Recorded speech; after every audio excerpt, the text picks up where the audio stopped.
All right. It's great to see everybody. On behalf of the Cobert Board of Directors, I'd like to welcome everybody to the annual Future of Work event. And good afternoon. I'm Don Haddad, the superintendent for the St. Vrain Valley School District and a member of the Colorado Business Roundtable Board of Directors. I'd like to begin by recognizing and thanking our outstanding Cobert president, Debbie Brown.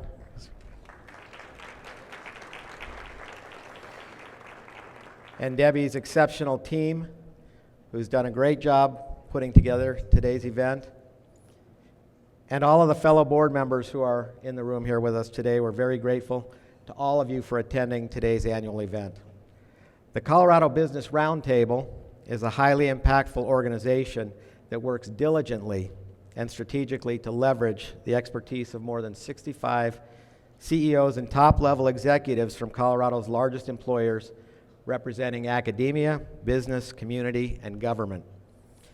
As the superintendent of one of Colorado's largest school districts with approximately 33,000 students who are excelling in unprecedented ways by achieving historically high graduation rates, earning thousands of hours in concurrent college coursework and workforce certifications, attending the finest colleges and universities in America, and garnering millions of dollars in post-secondary scholarships, I can assure you that the talent necessary for a strong and vibrant workforce and economy are currently working hard in our public classrooms today, and they will proudly represent the future of Colorado and beyond. We have approximately 5,500 employees, 60 schools which span over 411 square miles, and we represent one of the largest businesses in Boulder, Weld, Broomfield, and Larimer counties. Accordingly, I am keenly aware of the importance of a highly effective school system that by design works in partnership with the business and the corporate sectors to provide several viable pathways to various high-quality post-secondary options designed to ensure a robust and diverse workforce. A pipeline that will strategically serve to advance Colorado's economy, our public safety, the viability of our businesses and corporations, the quality of our service industry, the value of our residential and commercial properties, and the strength of our democracy as a whole. One of the main reasons I'm involved in the Colorado Business Roundtable is that I clearly recognize the compelling and critically important nexus between a strong, high-quality school system and a successful business and corporate community that is bolstered by a steady, strong, robust, and highly qualified workforce.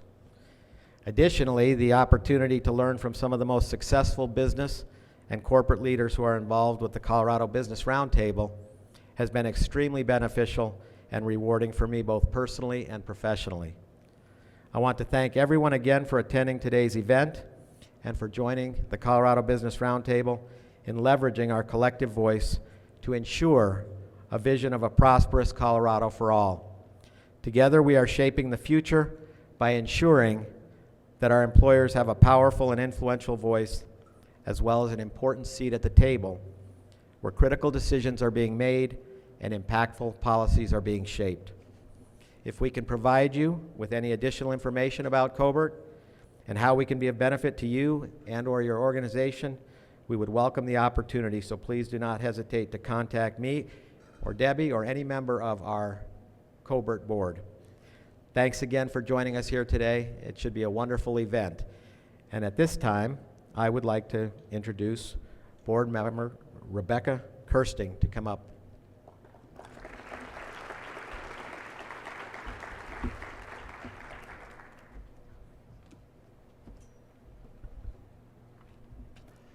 Good afternoon, everyone. I'm honored to stand here before you representing CAP Logistics, a company dedicated to coordinating the most critical and complex shipments for essential industry. From chartering the world's largest cargo planes to revitalizing refineries, power plants, and mines, to partnering with the esteemed organizations like Red Bull and the U.S. Bobsled Team, our journey has been marked by relentless innovation, problem solving, and unsurpassed service. However, beyond these exciting challenges, what truly ignites my passion is our people. Our work demands high expertise, yet finding ready-to-work talent remains a challenge. That's why we've taken it upon ourselves to develop our own talent pool. We seek individuals who possess inherent qualities suited to each of our roles and who are hungry, humble, and smart. Many of these individuals had been underappreciated elsewhere. We have found candidates through partnerships with educational institutions as well as nonprofits. Most of these candidates have never even considered a job in logistics, but after 6 months of training and mentoring, they are well on their way to a long-term career. We continue to invest in teams on an ongoing basis through career paths. And with continued advancement in technology, we're looking for how we can use AI to further enhance our team's capabilities. The result of our effort is not only a very capable team, but a very dedicated one, a family. The results of our efforts are that we can continue to grow and learn together. If you're curious to learn about our company, our unique onboarding process, and our commitment to employee development, I invite you to reach out to me or to visit our table. I'm very proud and grateful to be a part of this event that is addressing the incredibly important issue of sidelined talent. With representatives here today from business, nonprofit, government, and academia, we stand at the edge of real change. Each of us can play a role in helping to provide purpose, self-sufficiency to those in our community by working together. Thank you to Cobert, all of the event sponsors, the speakers, and everyone here.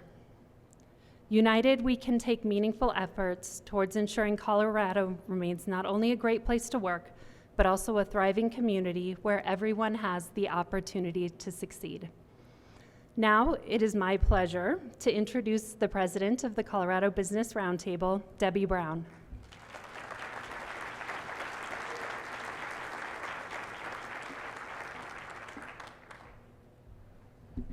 Good afternoon. This is a great crowd. Appreciate you all being here. And thank you, Rebecca and Cap, for being a sponsor of today's event. And I want to thank the Denver Business Journal and 9 News as well for being media sponsors today.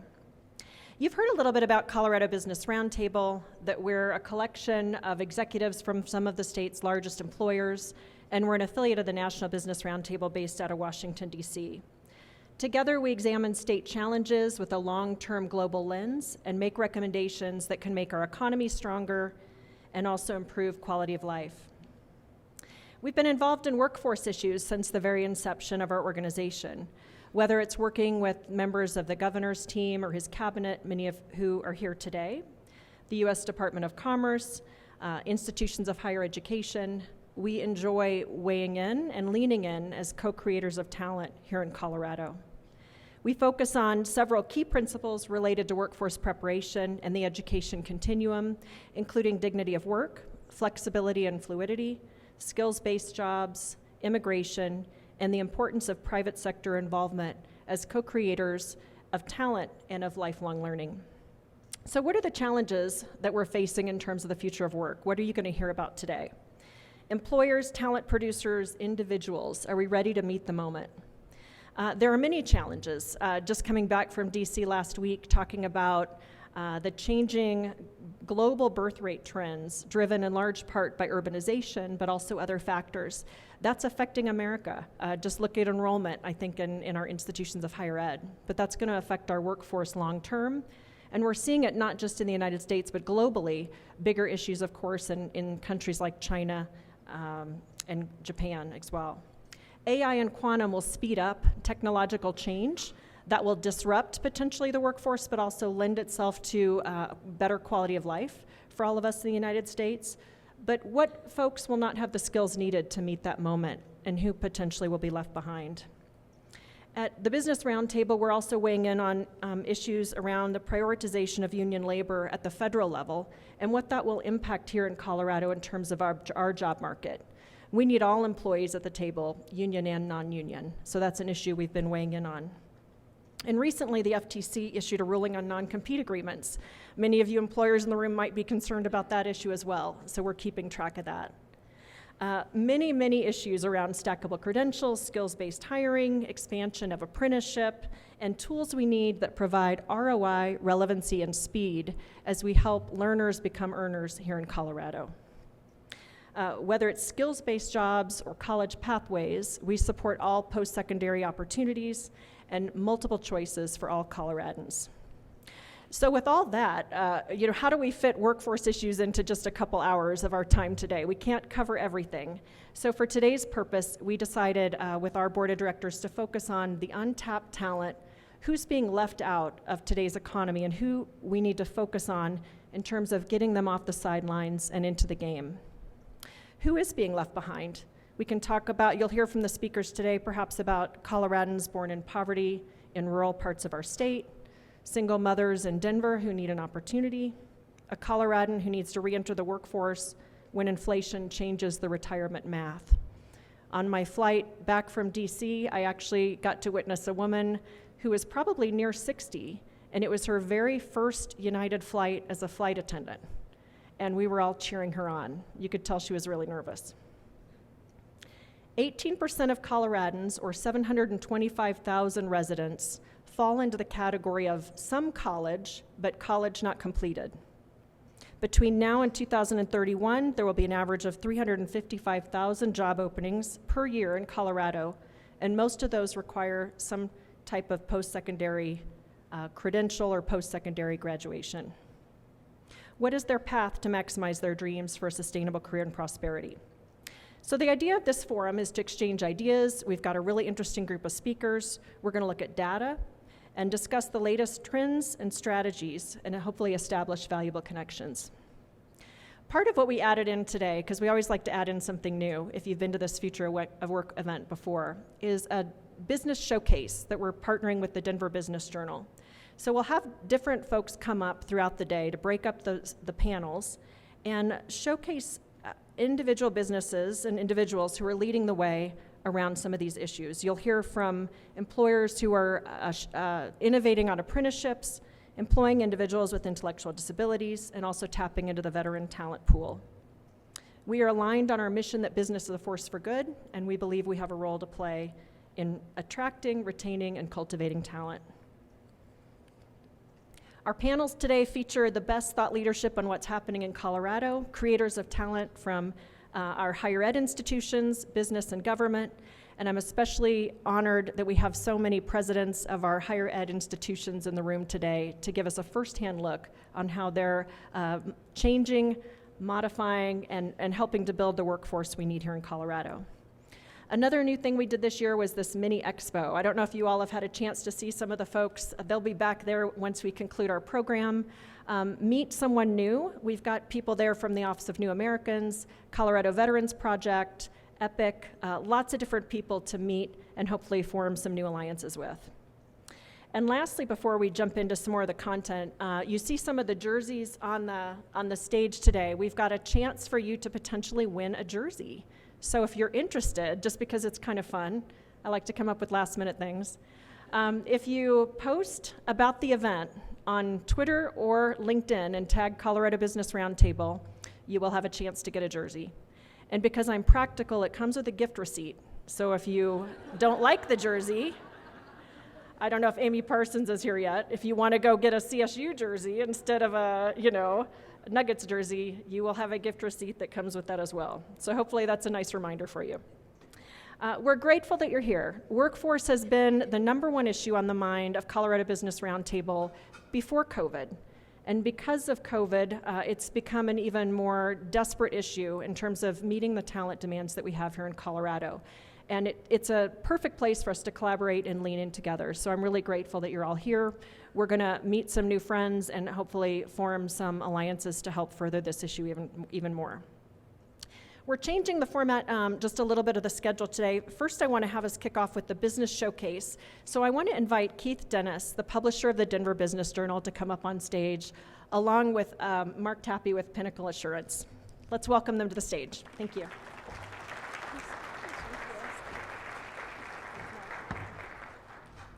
Thank you, Debbie. And like Debbie said, I'm Keith Dennis, Market President and Publisher of the Denver Business Journal. Proud to be a media sponsor along with 9 News for the Future of Work event, so very excited for this.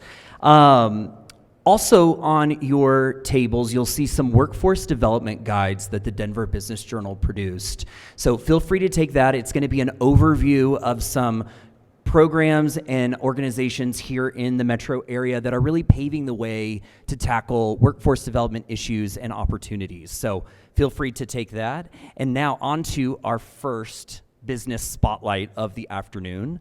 I want to introduce Mark Tapey, Senior Talent Management Manager for Pinnacle Assurance. All right, question number 1. I'm glad you have a microphone so we don't have to share this small one here.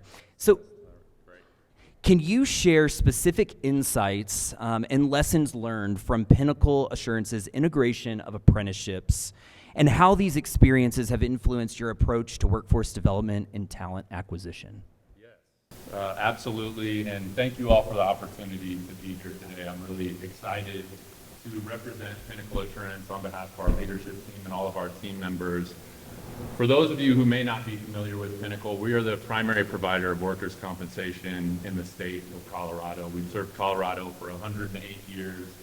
And by nature of our work, the health of the Colorado workforce on multiple levels is our business. And so when we think of innovative strategies to kind of connect Coloradans to great jobs and ensure that our businesses have the talent pools they need, we feel a responsibility to lead in. And as a result, in 2017, due to our own workforce pressures, looking at an aging workforce demographic in insurance, we decided to launch the Youth Apprenticeship Program. And since then, we've actually hired 70 high school students over the course of 7 cohorts. We actually are hiring right now for our 8th cohort of apprentices.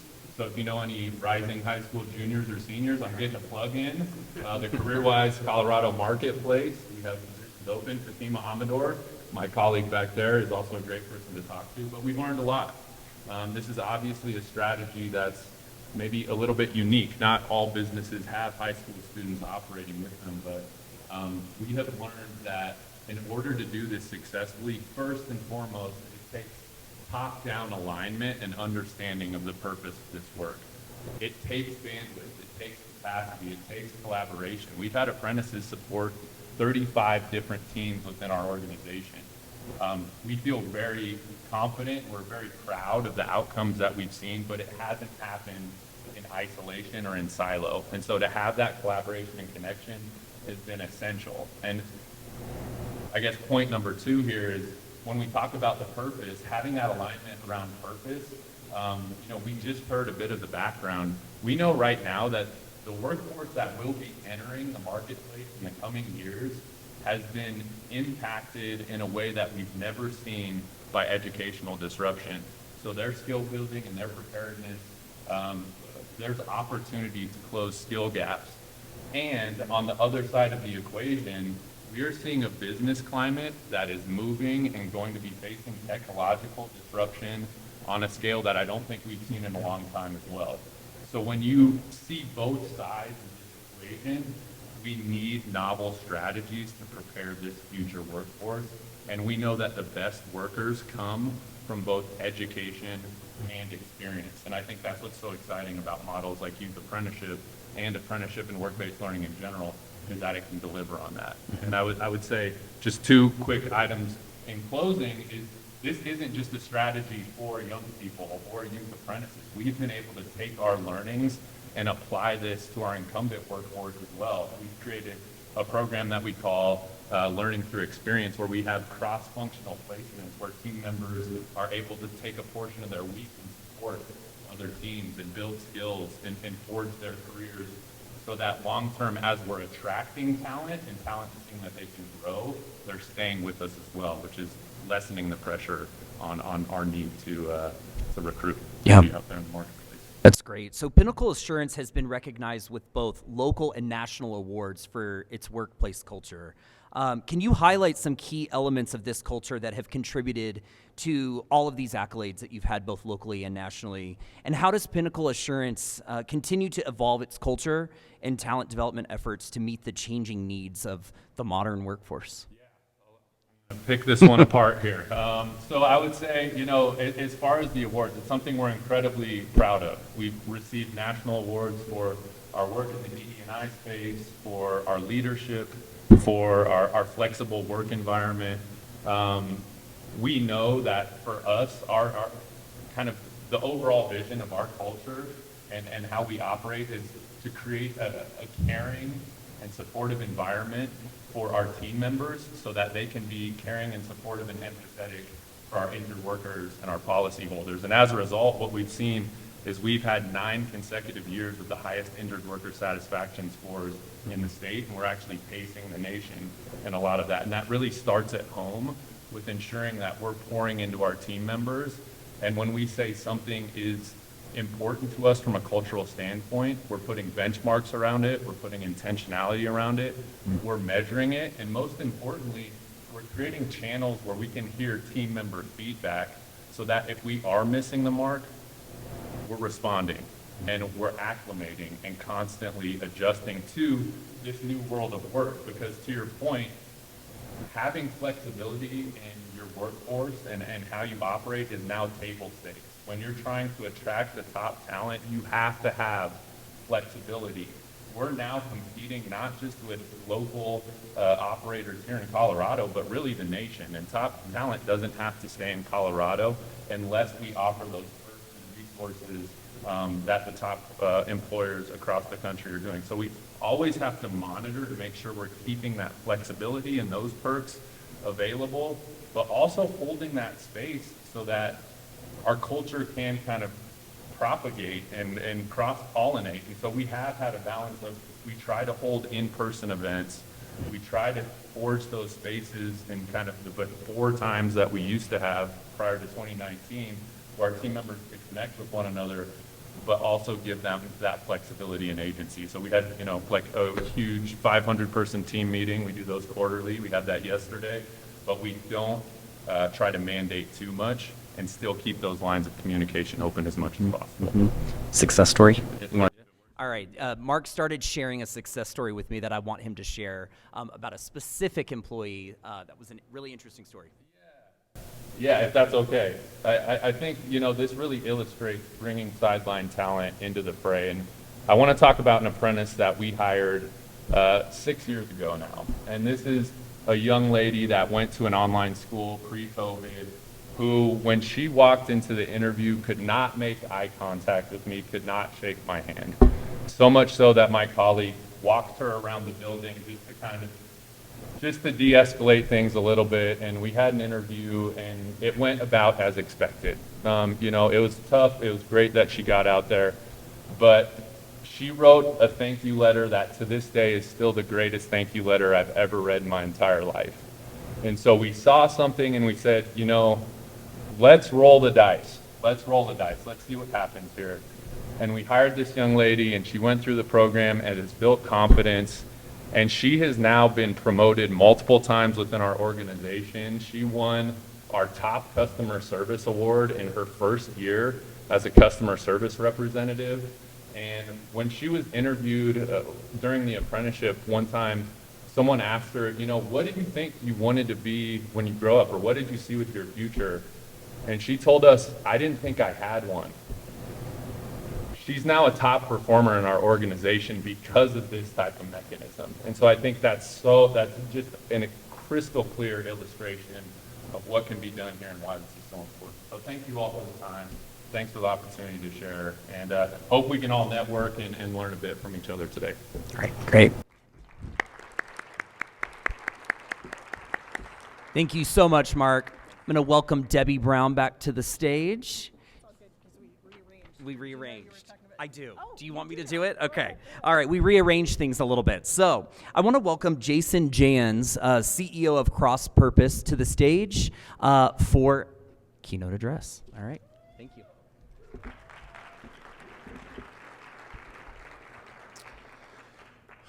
I was born in Green Bay, Wisconsin, Yeah, go Packers. And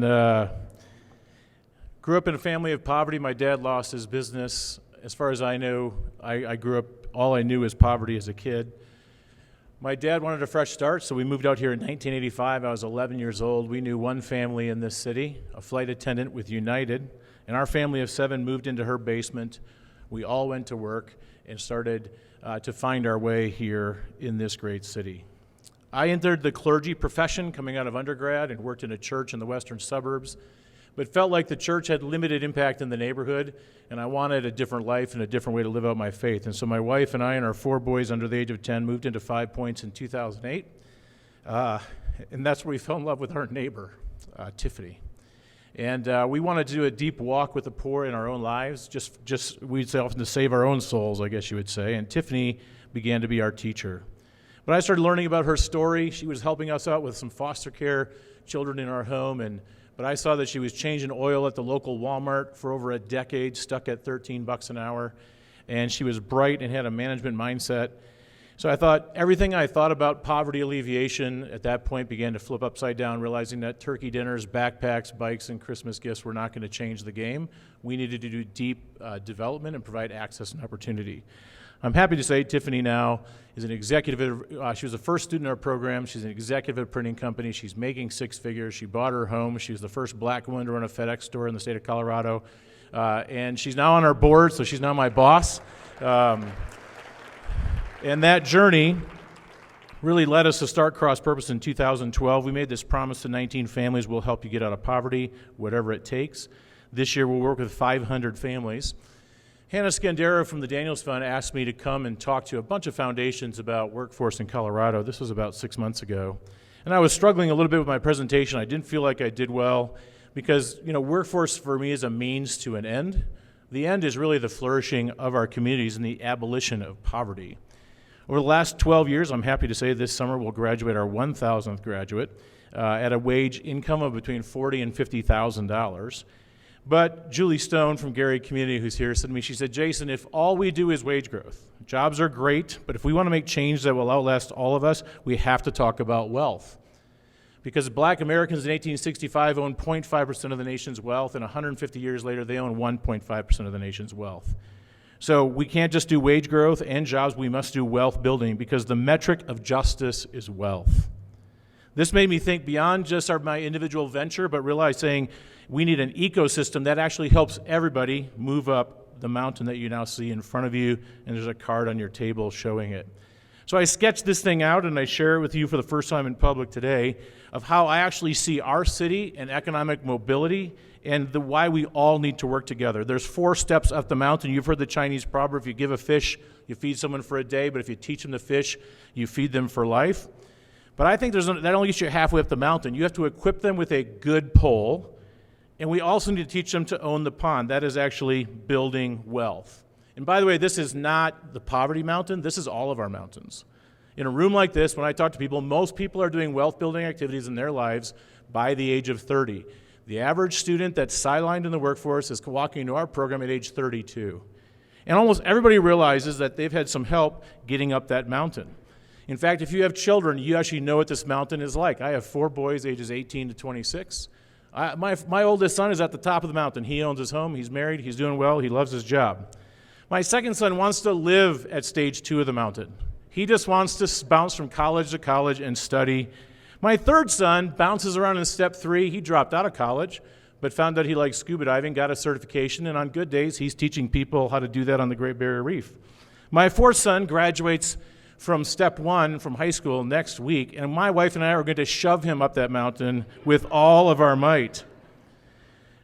But what if we actually invested in our employees the way all of us do to our loved ones?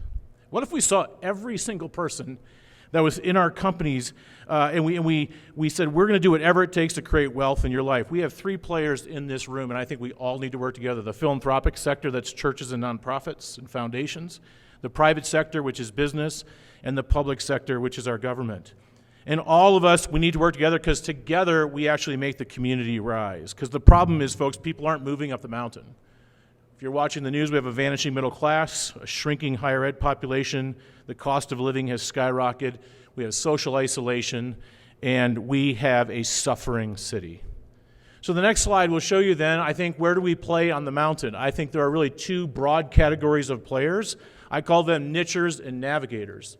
Nichers basically focus on a problem and move as many people as possible through that, and they are experts at solving that problem. One of our great niche friends is Dress for Success. They give 3 sets of clothes to women going into a professional workplace and a fashion designer, and we use them like crazy. They help a lot of our women. Thank goodness they do. My encouragement to nichers, whether you're a higher ed or you're an employer, is be the best at your niche, help more people. But would you think about help navigating people up the next step of the mountain as well, and help with some navigation? Because that's the other player, is the navigators. They don't try to solve the problem. They actually just invest in people and say, we're going to walk with this person all the way up the mountain through the problems that we know are going to come as they encounter each stage of growth. Navigators take responsibility for somebody, usually through coaching and catalytic capital. To navigators, we need you to multiply like rabbits. I think we're 10 to 1 undersourced for navigators in our city, but together we rise. So why do I say this to business? First of all, I want to say thank you. A lot of you in this room have hired our 1,000 neighbors, and you have provided them a place to find flourishing in their life and their finances. And I actually believe that business, you are the #1 navigator in our city.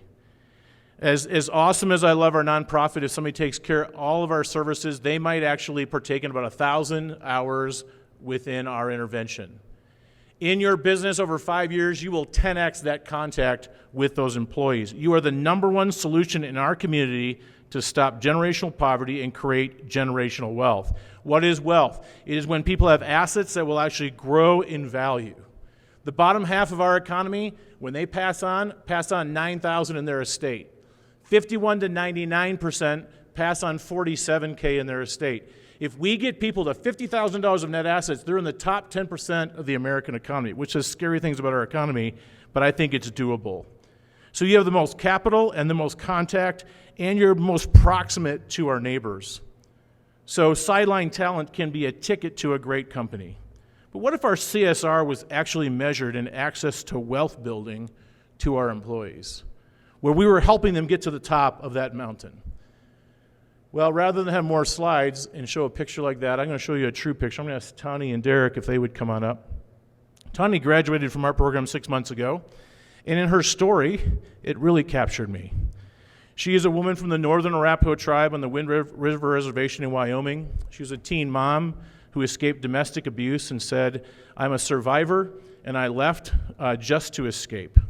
I wanted to help people because I could not help myself. But I failed at nursing school. I bounced from state to state. But then my sister came down with an autoimmune disorder called GBS, and she lost her ability to move, and she could barely speak. But she said to me, 'You're not going to stay here, sister. You should be helping a lot of other people. Go back to Denver, join that program, and then become a nurse. That's your dream.' So as I watched her tell this story, she came to cross purpose. She got her CNA, she got her phlebotomy, she got her IV certification, and she said this: 'I now work at Craig Hospital, where Derek is her boss, an award-winning neuro rehab research hospital, and I have full benefits, which include tuition reimbursement, life insurance, paying for 100% of my daughter's diabetes supplies. I couldn't ask for a better hospital to work for. Craig is where I plan to invest my professional life and where I hope to retire. My new dream is to be the wind that pushes others toward their dreams out of intergenerational poverty.' And I'm happy to say she just got accepted into the Arizona College of Nursing and has started nursing school. And Craig, yes, let's give her a hand.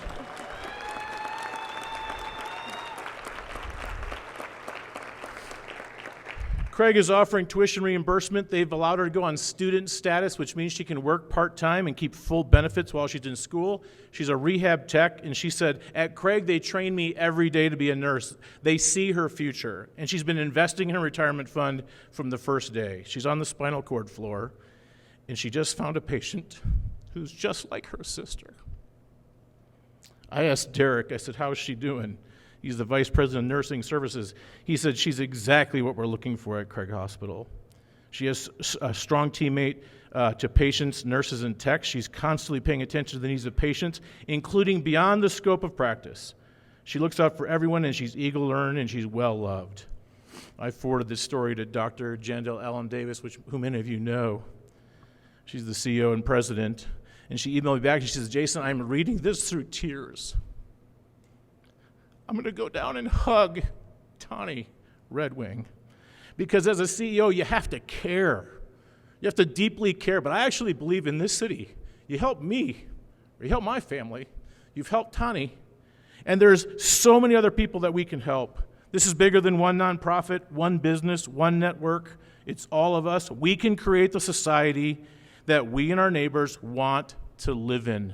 So together we rise as a community. So would you turn to the person on your left and say, together we rise? Turn to the person on your right and say, together we rise.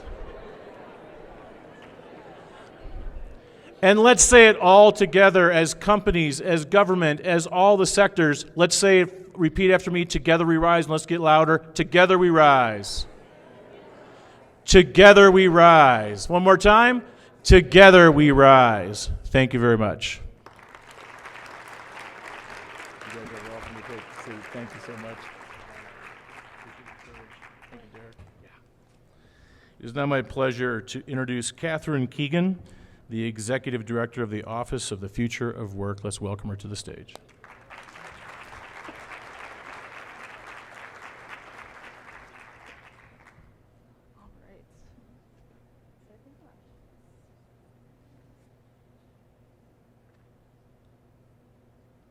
All right. Hi, everyone. I'm Catherine Keegan. I think Jason gave me a little bit of a promotion, but I'm going to take it here on stage. So I'm the director for the Office of the Future of Work, and I get to be here today to moderate a panel with some amazing leaders in business and government to talk about how we bring more of this sidelined talent into the game. I don't have many sports metaphors for you, but I'm going to try to not make a fool of myself and put them in there. So just as a quick overview of the Office of the Future of Work, we've existed for about 5 years. The office was created through an executive order from Governor Polis in 2019, and it was created to do a couple of things. One, to raise awareness about what the future of work looks like, and then to think about policies and programs that would prepare Coloradans for the future of work, to think about how we recognize the vast amount of change going on in our society and prepare our businesses, our communities for success with that changing nature of work. So I'm really delighted to be here to talk with you all about this. It's something I'm very passionate about. I have a background in immigrant services, adult education, and social work, and so this is my bread and butter, and I've already learned a lot from my fellow panelists just in preparing for this. So I'm gonna just get right to it so we can get on schedule, and I'm gonna introduce our panelists. We have 2 business members and then 1 member from the Office of Economic Development and International Trade. There's a bit of a change from your program, so unfortunately Dr. Janine Davidson was not able to join us, but I'm delighted to have Eve Lieberman join us from OEdit. And so, as I introduce them, they can make their way to the stage and join me here. They've removed the jerseys, so we can't steal them. Okay, first, Eve Lieberman. Eve was appointed Executive Director of the Colorado Office of Economic Development and International Trade by the Governor in January 2023. She leads efforts to create a positive business climate, fostering dynamic economic development and sustainable job growth. Under her leadership, OEdit advances Colorado's economy through financial and technical programs, striving to empower all to thrive within the state's economy. With a vision for a future of improved quality life, economic mobility, and environmental stewardship, Eve spearheads initiatives to support various industries and regions, ensuring Colorado's continued prosperity. So we can welcome Eve up to the stage.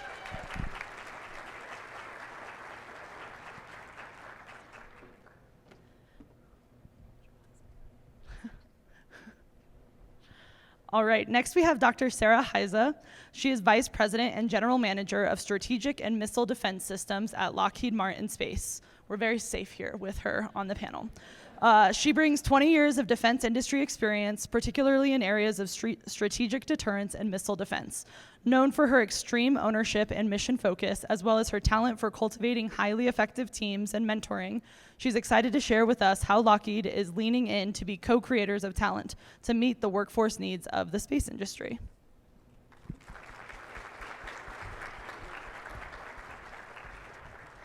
And last but not least, we have Annette Quintana. She's co-founder of Istonish, and she brings over 30 years of business experience driving the evolution of new technological service solutions.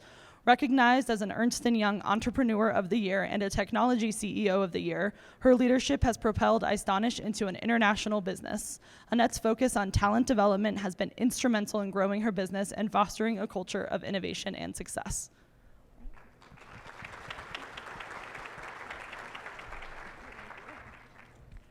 So at the Office of the Future of Work, we oversee our state apprenticeship agency, and we believe apprenticeships are the future of work. We also work to close the digital divide because we know technology is changing the skills that are needed to do work. And so you'll hear me reflect on those as I ask some of these questions. But despite our love for apprenticeship, we know it's not the only way to bring sidelined talent into the game. And what we want to start with is just talking about the real challenges and the different types of talent that have remained untapped in our economy. Every year, the Colorado Workforce Development Council, shout out to the council who's here, they publish the Colorado Talent Pipeline Report, which gives us a picture of the supply and demand side of our economy. And we see real strength in our economy, but we also see a lot of segments of our population that have not been able to find success. So with that, turning to my panel, we wanted to understand and have you all bring a voice to some of the sidelined talent that is not engaging in the workforce. And if you could tell us a little bit about who they are, what are some of the unique challenges they face, and how you think you can address their challenges. We can start with you, Eve. Great. Thanks so much, Catherine. It's great to be here with you all today. We at Colorado's Office of Economic Development and International Trade work to advance our economy for all, and that is something we take very seriously. We know that we have a high net in migration into Colorado. A lot of that population has 50% of those have a bachelor's degree or plus, but the homegrown talent that we have here has in 2019, about 33 or 34%. With a bachelor's degree or above. So what we're focused on at the Office of Economic Development, and just largely overall the Polis administration, is doubling down on that homegrown talent, which oftentimes doesn't have the resources or skills to be successful. And that involves apprenticeships, it involves upskilling your own workers. And so, largely the Polis administration has made $1 billion investment in workforce talent development initiatives focused on in-demand jobs, because what we're talking about is not just investing in our talent in careers that may not have mobility. It's for actually the jobs that we're trying to connect employers with, the jobs that we need for the future that have a pathway to a quality job, a good paying job. So that's really critical to the Polis administration overall. It's really critical to the Office of Economic Development and International Trade. And two things I just want to recognize in general is that the legislature this just passed a couple things that I think are going to be really life-changing.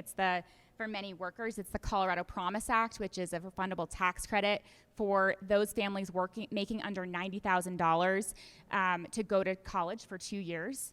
And then also the school finance formula. More funding, we can talk about later, but just general, more funding to underserved districts, more funding to rural and small districts, and those overall are going to be life-changing for decades to come. And I'm happy to talk about some of the programs that we operate at OEDIT. Many of our recipients are here, and you guys are doing just amazing work. We're so proud to be part of helping to scale and innovate these programs that provide a pathway for so many underserved learners across Colorado. Awesome. Thank you so much, Eve. Yeah. Annette, what do you have to add?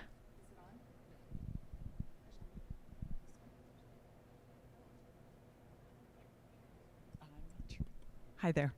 That works? Yeah. Okay, hey, thank you, and it's really a pleasure to be here. So I run a technology services company, and my lens on this workforce thing is through primarily the perspective of the tech industry, which, by the way, is an important one here in Colorado. Roughly about 9% of the total workers, depending on the study, 18% of the Colorado economy, and by the way, a really strategically important economic sector here.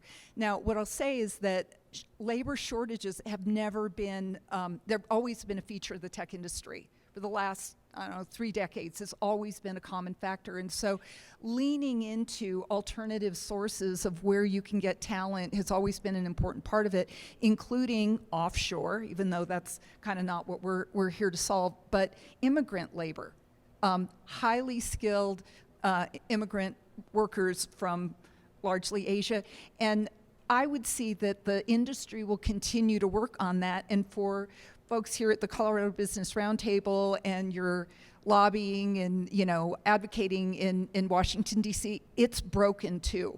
I mean, right now, the time frame to be able to get somebody who's working to get a green card and sponsored by a technology company, it's like 15 years. It's crazy. It's really, really long. So this is an area that's really broken too. But what I'd like to speak to is like our own company's way of doing it. So we have entry-level positions in tech, whether that's a help desk or some kind of an entry-level technician, and we hire people to do that work. And largely, we work to make sure that they develop the skills for doing that work, and that's one of the ways that we try to move the needle. And that's kind of risky for us. We're not a huge employer, but because there's only so many jobs that they can grow into in my business.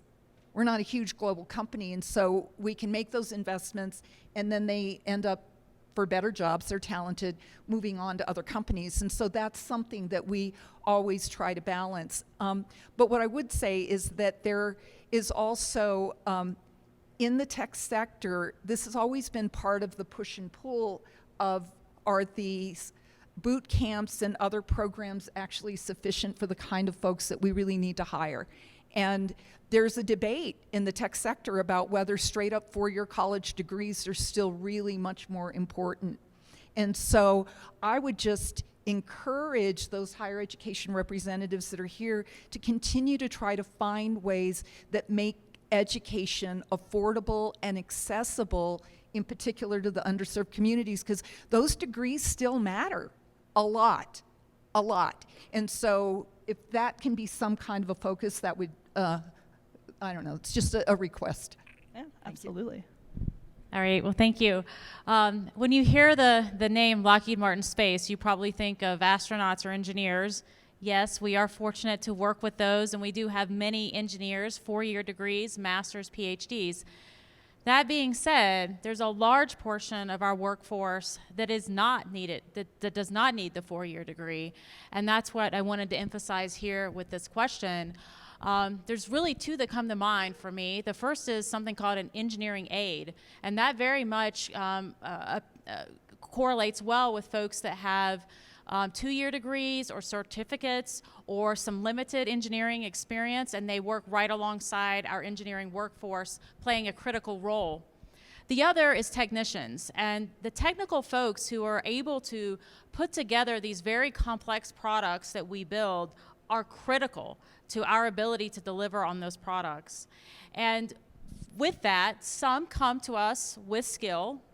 Others, we get through something we call the Advanced Manufacturing Technician Apprentice Program. And this has been very successful for us. So we take folks who do not have skills, do not have four-year degrees, do not have two-year degrees, they're post-high school, but they have an interest in entering the aerospace and defense field. We take we've had about 600 folks through this program over a 9-week period, and we teach them the skills that transfer directly to our products and to our operations. And I just have a few stats here. So of those 600 apprentices, we have had over about 430 graduate to date. We have a 97% conversion rate from graduates to full-time employees at Lockheed Martin, and 70% of those are here in Colorado. So we have found that to be a great bridge with folks who don't have the 4-year degree, but yet still have a real interest in being in the aerospace and defense industry. So thank you. Perfect. Thank you. You each touched on things I want to dig in a little bit more on. So we have policy questions and how do we motivate employers. We also talked about immigrants, and I'll share a bit more about that.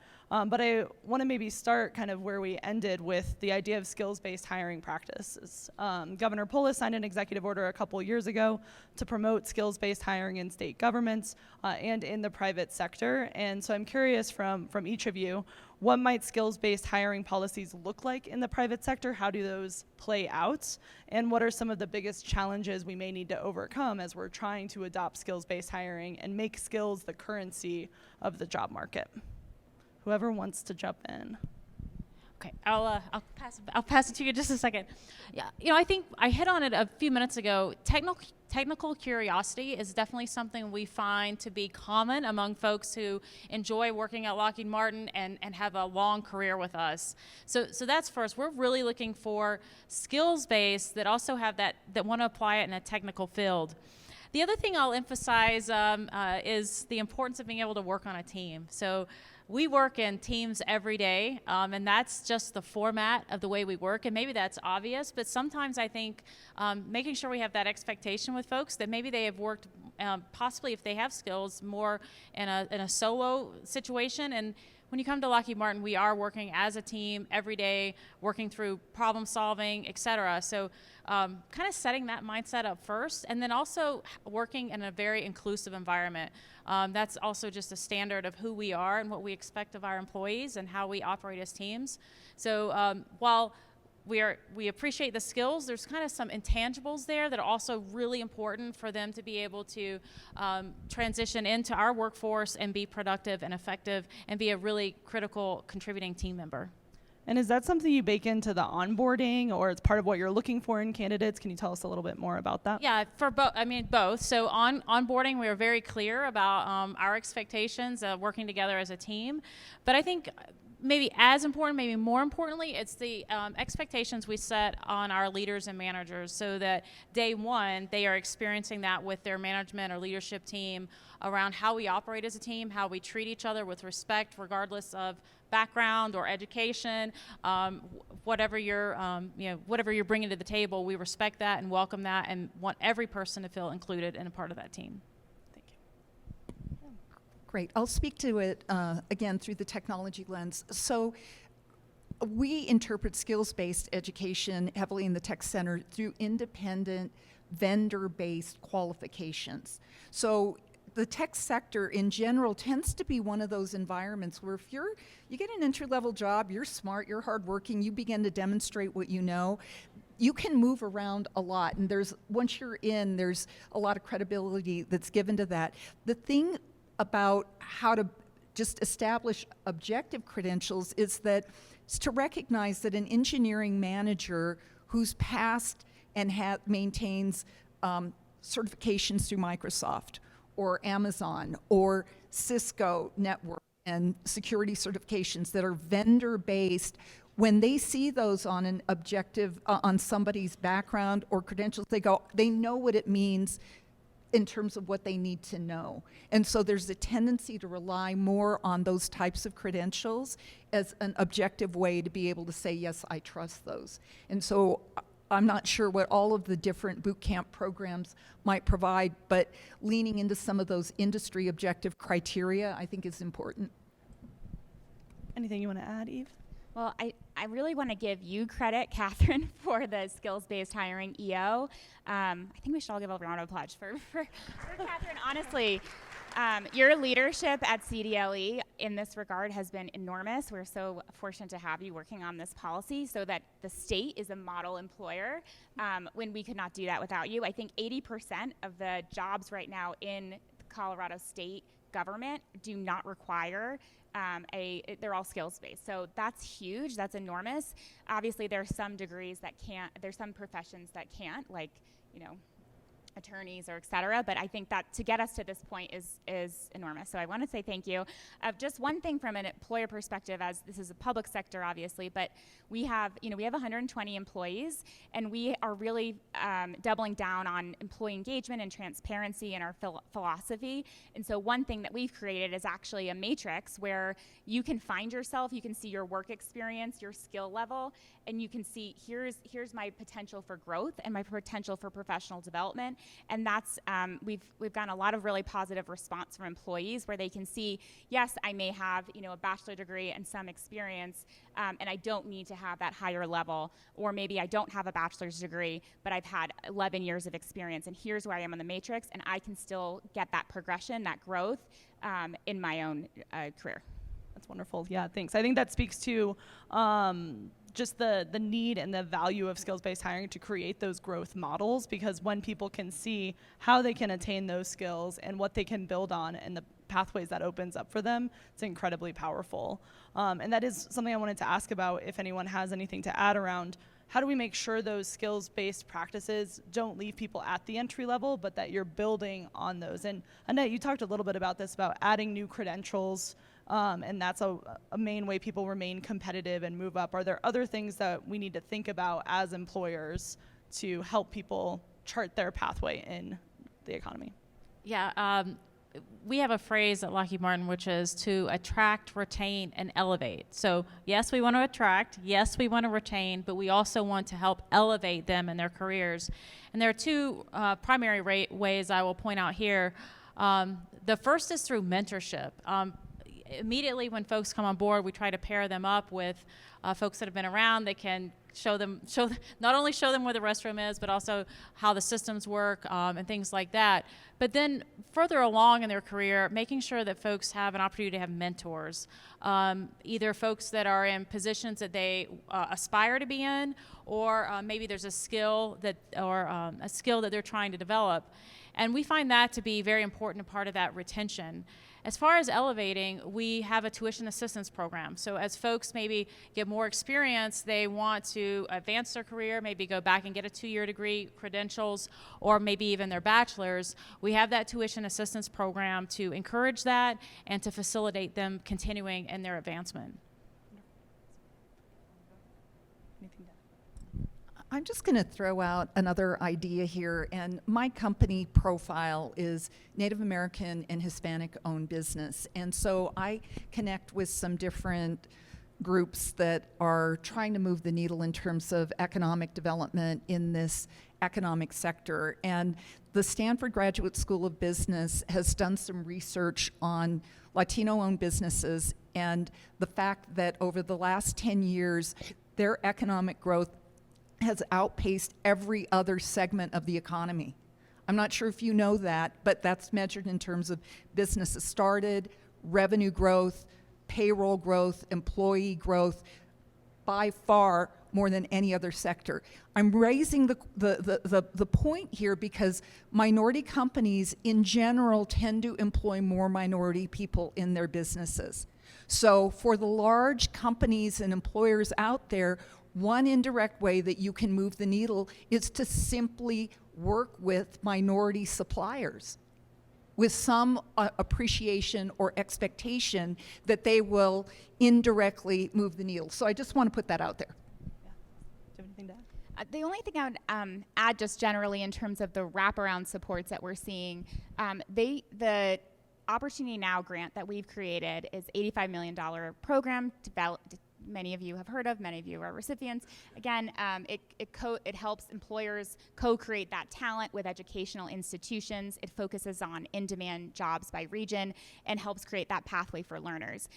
So what we've seen in terms of our recipients is 70% of the recipients of Opportunity Now grants have wraparound supports in their programs. And they're holistic, they're comprehensive, they're innovative.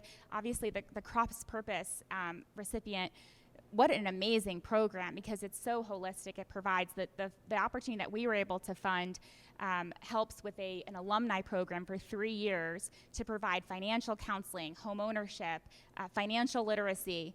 And you have programs like Family Health West, which is a small hospital in Fruita they're upskilling their own workers, and they're creating that pathway for their own employees. So they went from 80 job openings to now 10 job openings with between Career Advance and Opportunity Now.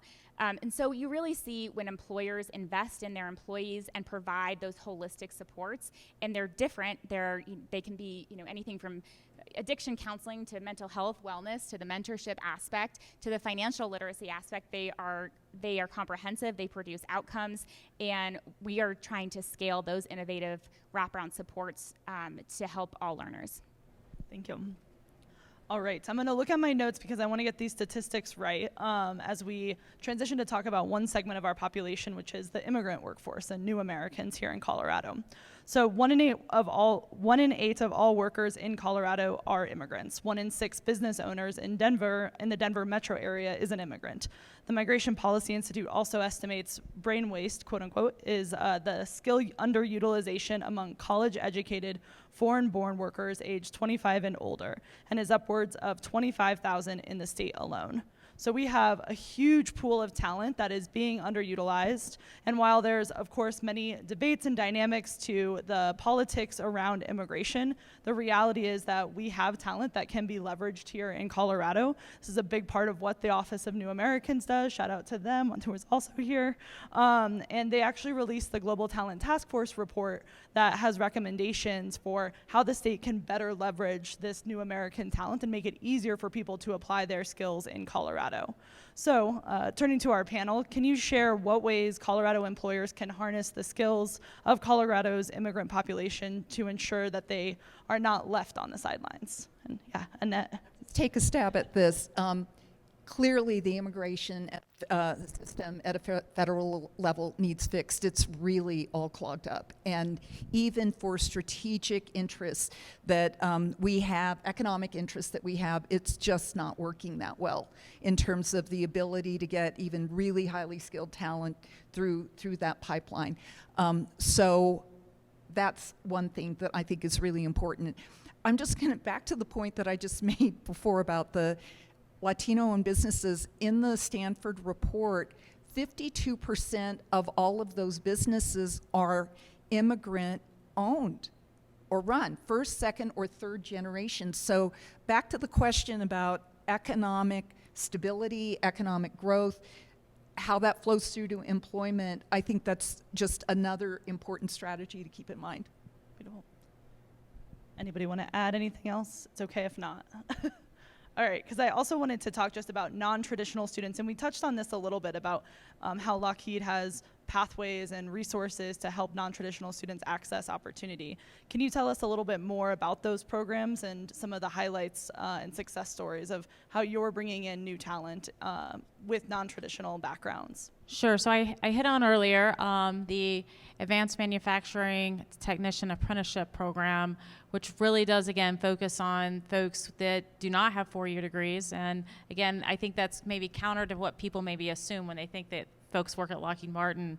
And we have found that to be just a great pathway to find folks who are interested. And it's a great time for those 9 weeks for us to teach and train them, and then also for them to get insight into what their daily life is going to look like working at Lockheed Martin. So it really is to both of our benefits, so we can set expectations on both sides.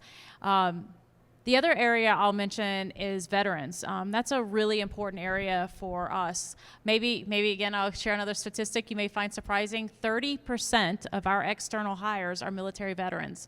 And you could think, hey, that's a lot. But think about how they already have many of the skills we are looking for. They were just applying it on the other side, working for the government. And then they often have an affiliation already with our missions, some of the missions that we work on. So it's a natural bridge for us, for folks who are coming out of the military that may be looking for their second career, for us to make that connection. And then we find that to be very beneficial, both for ourselves as well for that military veteran community. Awesome. Eve, do you have anything to add? I would just say we have about $100 million in talent development programs between Opportunity Now and then our Opportunity Next, which is a scholarship program that's reducing financial barriers for a lot of individuals that don't have a post-secondary plan. So we really are doubling down on that at OEDIT. But holistically, we are interested in incentivizing talent and employers to provide those services for workforce programs, connections to apprenticeships for underserved workers in general, and including, with our initiative, our public-private partnership that we created through Tech Hub Nows. It created, an application with Elevate Quantum. Many of you are part of that amazing consortium. And a big component of that is creating a diverse and inclusive workforce where we're trying to ensure that Front Range Community College is a big player in that, providing kind of those skills to workers. But even Fort Lewis College is providing equipment and mobile labs and services to rural and communities across Colorado that are focused on quantum degrees. We're partnering with K-12 institutions that are rural, underserved communities to get that exposure to quantum degrees so that they're getting that access to the jobs of the future. And so holistically, we're trying to seed those type of initiatives that incentivize the ecosystems to really double down on tapping into their underserved talent and provide those supports. And I think that's a great segue, and I'm very curious from our other two panelists, what are some of those incentives or practices that you think need to be scaled or grown to help employers see the value of bringing this talent in? I'm going to speak to this through the lens of our own company and through a broader perspective about the Colorado economic ecosystem. So Colorado has some very large employers, many of you who are present here, but by and large, it's a lot of smaller and mid-sized businesses that make up our economy here. And so the challenges of how they make these employment practices work are very different. I mean, they don't have a big HR team, and if they do, they're focused on like strategic kinds of hiring and other things like that. So there's that. What we've found to be especially helpful to us are internship programs that the Labor and Employment, Colorado Labor and Employment intermittently has funded, where there was one kind of on and off about 5 years ago where the Labor and Employment helped fund the internship. And it was in cooperation with the Technology Association, and I think we brought in at least half a dozen interns. And the way it worked is that about $10,000 of that internship cost was funded by the state, and we paid it first, and then that portion got reimbursed, and we ended up hiring 4 out of the 6 people that we brought in. So the point I want to make is it can be really expensive to bring less skilled individuals into your organization, but those kinds of programs can really move the needle for the long run. That's great. And just to add on to that before I hand it off to you too, I think there's so many programs and opportunities that benefit from partnerships with your local workforce centers, and there's funding available to support some of that initial startup cost and to explore what types of work-based learning, whether that's apprenticeship or internships or other opportunities that can be leveraged with public dollars and private dollars to bring that together and make it more feasible. So definitely encourage that. But yeah, would love for you to add on. Yeah, I'll take a little bit different path on this one, which is we work quite closely with many of the local universities. And that looks different depending on the need and the skill and the specific university. So some of it can be very much like setting up an intern pipeline, making sure that folks here locally know about Lockheed Martin and the opportunities. But then we also can be very specific. So we have like cybersecurity certifications that we will work with local universities, because again, that gets a skill ready for us to bring on that we need immediately. And there are other examples as well, but I just point out that making those partnerships, as you pointed out, it's I think beneficial for both academic as well as for us. And then another one that came to mind is if we can find certain types of talent in the universities and start working their clearances earlier, because many of our jobs require clearances. That's also another beneficial, because then the student, once they graduate, fully ready and prepared to come in and work from the get-go instead of having to wait for their clearance to come in. And then, of course, that means we get to reap the benefit of their knowledge immediately. That's wonderful. And I'm curious about how those partnerships began. Was that, engaging in your local communities where your headquarters were, or is it, what was the first step to build those partnerships? Yeah, for Lucky Martin, while there are some exceptions, we typically partner with local universities. Now, of course, we are all over. I mean, we're spread out over the country, but we typically partner with universities. I mean, many of you in the room we have partnerships with, and we're working with closely. And it's local because we find that our retention is typically higher when we have folks that are local. Like sometimes, people will want to move around, but often if we can work more with local universities, we see a better retention. Yeah, and anything to add? Oh, I would just add that including, I think, a lot of legislation's passing this session to incentivize employers to understand kind of the ROI, the value on creating apprenticeship programs. There's a $20 million tax credit. 15 million. Okay. Yeah. Got scaled down. A tax credit for employers to take part in apprenticeship. There's a tax credit for intermediaries to connect between employers, and then job skill programs. And then we also passed a continuation of the Opportunity Now grant program. The grant's going to be focused on construction, doubling down on our workforce shortages there, and in the federal investments that we have, and then also a tax credit that will be ongoing. And we've heard from so many employers, the incentive that you're creating is forcing us to create partnerships with employers, with educational institutions that did not exist before. And from phase 1 and phase 2, that's almost $80 million that we've dispersed to recipients. There's been over 300 educational partnerships created, over 300 employer partnerships created. And so it's really making a difference, making that connection to double down on creating opportunities for learners in in-demand jobs and good paying jobs. Absolutely, yeah. Today is the last day of legislative session, as I'm sure everyone is aware. So lots of bills just crossed the finish line, and we're really excited about the workforce package that Governor Polis promoted and the advocacy that took place in order to really put the money behind these practices that we're really passionate about and believe can make this difference. So thank you for mentioning those. So if I could just add one thing, and it's sort of a request to the state of Colorado on the workforce policies. They can be really complicated for employers to access. What? I know, go figure. And so somehow making that more navigatable in some way or another would just really be helpful.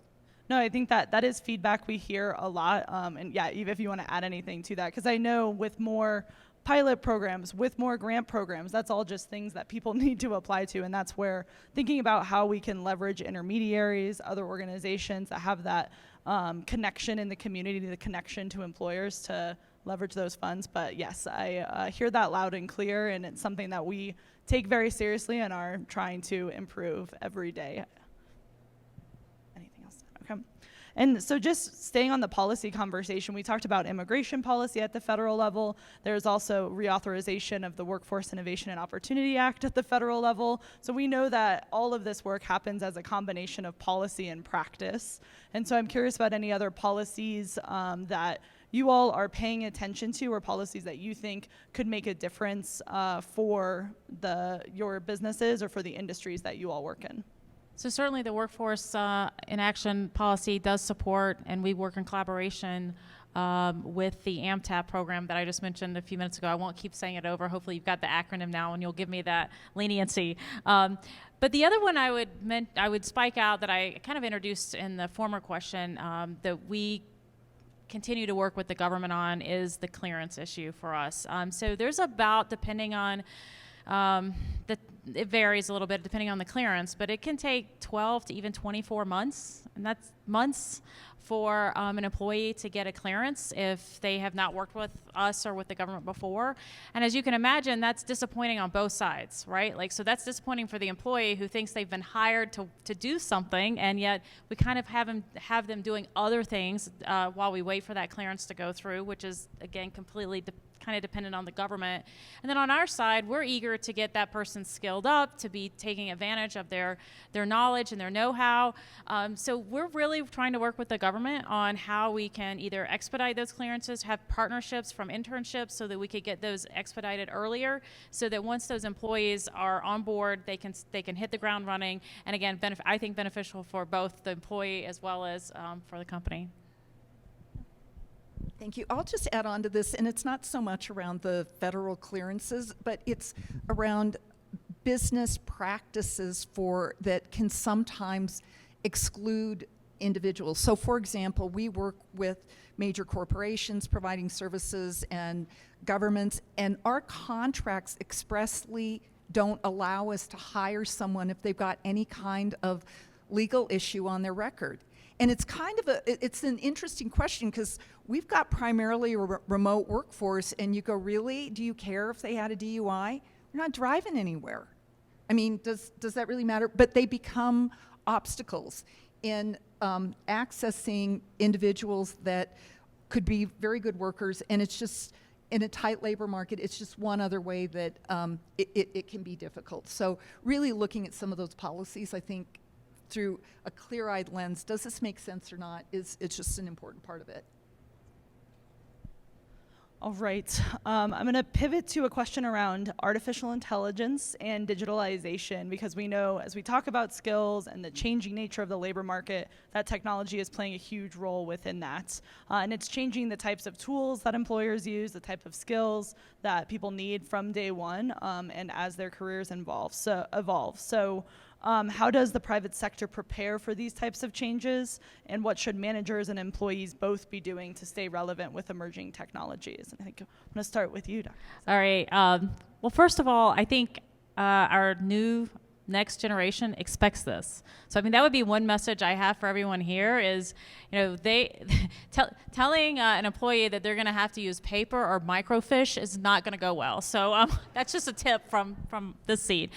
So we really have to be ready for the workforce. And for Lockheed Martin, we have dove in on the deep end of the pool. So we have committed over a multi-year effort, $6 billion, that's with a B, to digitize our entire workforce and our infrastructure that supports our workforce. And I say that because it's often, I think, people think about, oh, well, we're going to have AI with the products that we're building, maybe with satellites or something like that. While that's true, we will use digital tools and so forth to make our products better, more reliable. I think the thing that is more impactful in a way is that we're using it to run the entire business, and it's not just engineering, right? So it's the way we do HR, it's the way we do our finance. Everything is being digitized in a way that the entire corporation has, I'll call it a digital thread throughout. And that really is, like I said, a huge commitment that we've made, and because we believe that is not only the future, but also what our employees expect of us that's coming in. So a multi-year, $6 billion investment to fully digitize and find the right tools beyond just engineering on how to run the organization.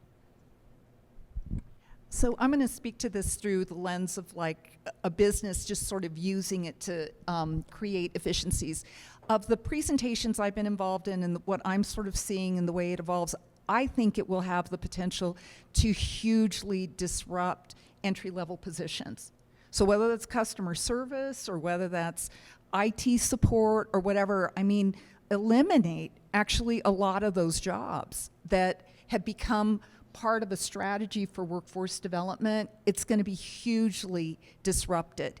And so I think it's going to challenge everybody to continue to move upscale in the knowledge economy and the way that AI is a part of it. So that's one thing. Second thing is for organizations using it, and this is probably something Lockheed has a really good eye on, it's that most of the time your data is pretty good, but when there's discrepancies or disconnects from customer data in the CRM system versus what's in accounting, applying that in your organization using AI will take and magnify, amplify those disconnects. It's why when we're using, for example, ChatGPT for information, you got to remember it's like getting advice from your drunk friend. Seriously, it's like mostly right, but it's just a little off, and you just got to keep it in perspective. Your drunk friend, it's ChatGPT giving you advice, and it's mostly good, but keep it in perspective. So I'm just going to leave that. Like that explains a lot of the results I've gotten, yeah. Wonderful. Okay, well, I'm going to wrap us up with one last question. We've talked a lot about the challenges. We've shared some promising practices and policies that are being enacted. I'm curious from each of you to wrap us up, what gives you hope about our state's ability to tap into sideline talent? Eve, do you want to start? Sure. I think whenever I hear of individuals going to conferences, speaking at workforce talent initiatives in DC or California, I think people come back with a sense that we are innovating, we are doing things and we are doing things that are going to be hopefully sustainable and scaling. We are focused on outcomes. We are focused on, for Opportunity Now, completion, job credential attainment, wage gains, and how do we scale and sustain those over time, really looking at that opportunity. And I think we have these wraparound supports that exist, that all of government, I think employers are doing it in the right way. We have really model employers that are practicing what they preach. And then also from the state side, we're doubling down on full-day kindergarten, universal preschool. We are helping to catalyze investment from the federal government for employers to provide childcare for their workforce. We're creating incentives for employers to hire different underserved populations. And so I think all of the above makes for a more diversified, stronger economy. And I'm excited about the potential ahead. I think Colorado's out innovating every other state in so many different ways, and that's what gives me hope. What encourages me is that we've got this wonderful group of people here representing our largest employers that are connecting in with this issue through the lens of both the business imperative or value that solving this challenge presents to your businesses and to our state and our economy, but it's layered with a heart for why it's the right thing to do for all the people that are affected by it. And so somewhere between the business motivations and the right thing to do, I think helps propel us through to get through a lot of the obstacles. I don't need to tell this audience what an amazing state Colorado is. And from my perspective, it's very exciting because the state it is, and then from the seat I sit in, the aerospace and defense industry is growing. And what I see is just opportunity galore. When you're in a great state and you have in my case, in a sector that's growing, that means there's just unlimited potential to be tapped. And then if I look at that next level, kind of what you were getting at, there's always this eagerness to partner in Colorado. And that partnership, when we reach across, whether it's the private, the public, or the academic levels, then I think we really start to harness even more opportunity and take us to the next level. So I'm happy and excited to be here. Thank you. If we can give my panelists a round of applause, and thank you all for being here.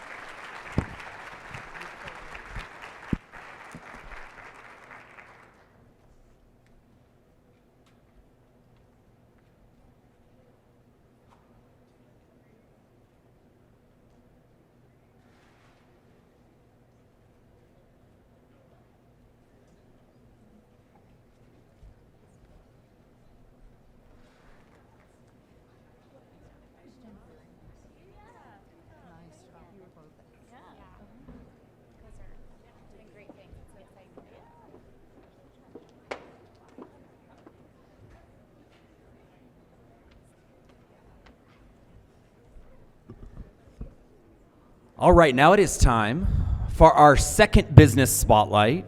I'd like to welcome Stephanie Ingalls, Executive Director of Revel, and Kelly Kaminskas, Chief Operating Officer at First Bank, to the stage.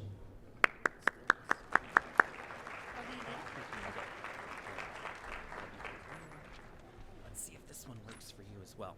All right, so Stephanie, the employment rate for Colorado residents with disabilities is 40.3% lower than the employment rate for residents without disabilities. A person with a disability living in Colorado is more than 2.4 times more likely to live in poverty than a resident without a disability.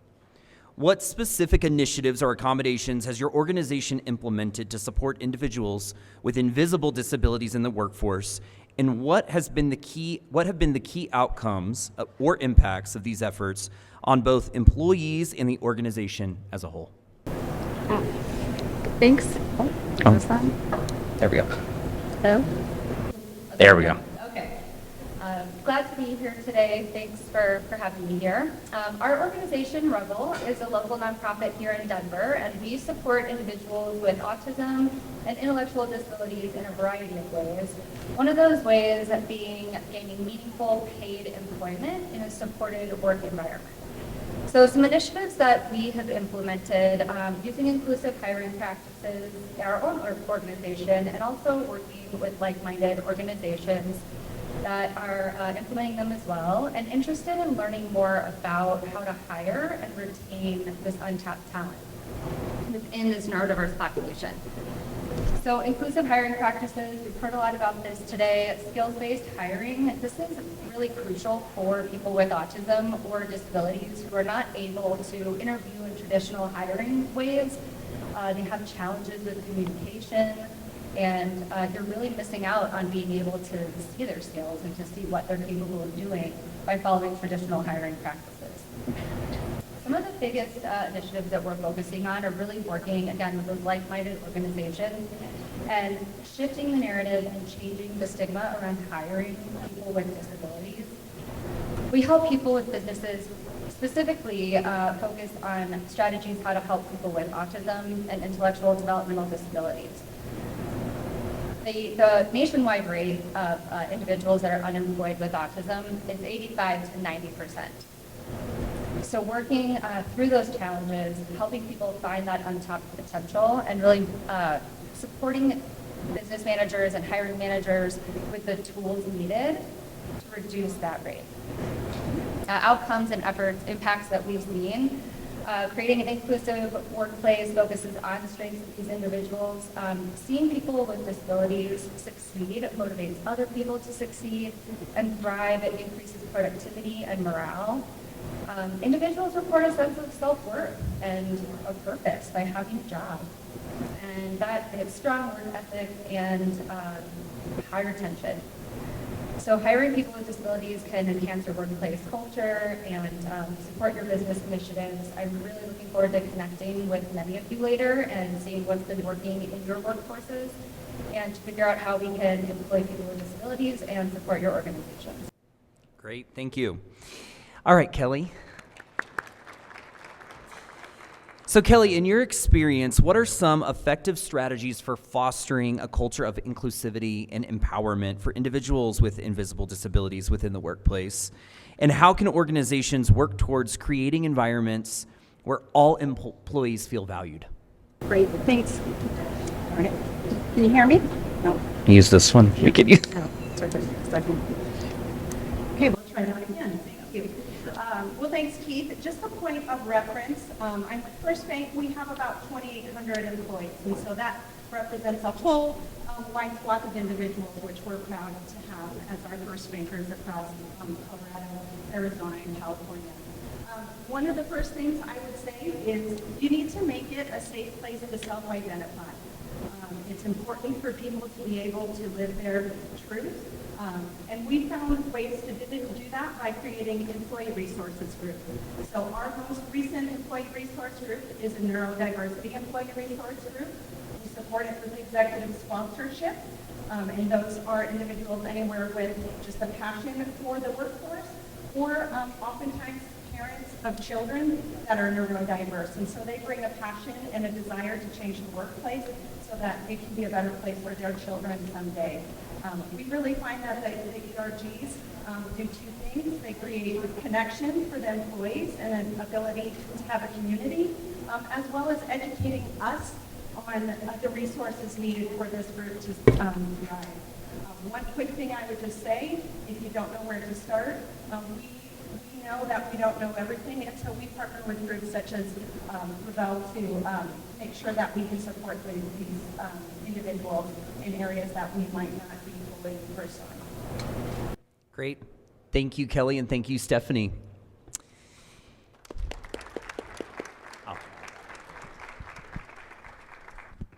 All right, I would like to welcome and introduce our next moderator of the next panel, Hannah Scandera, who serves as president and CEO of the Daniels Fund. The Daniels Fund, founded by cable pioneer Bill Daniels, aims to transform communities through grant making and college scholarships across 4 states, celebrating giving away $1 billion since 2000. Nationally recognized for her expertise in education, Hannah has held leadership roles in New Mexico, California, and Florida, and serves on multiple boards, contributing significantly to education initiatives and leadership programs. Please welcome Hannah to the stage.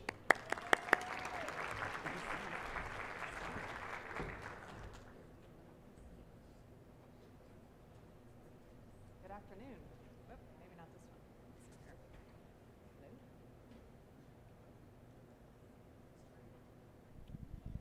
Hello? There we go. Good afternoon. I feel like I've had an introduction, so I won't say much about myself other than it's great to be here and great to have this discussion. And I get to facilitate a conversation with some amazing, esteemed higher ed individuals. And I think for me, it is no secret that higher ed has a lot on its plate right now. And whether you read the above the fold or below the fold in your local newspaper or national newspaper, there's a lot going on.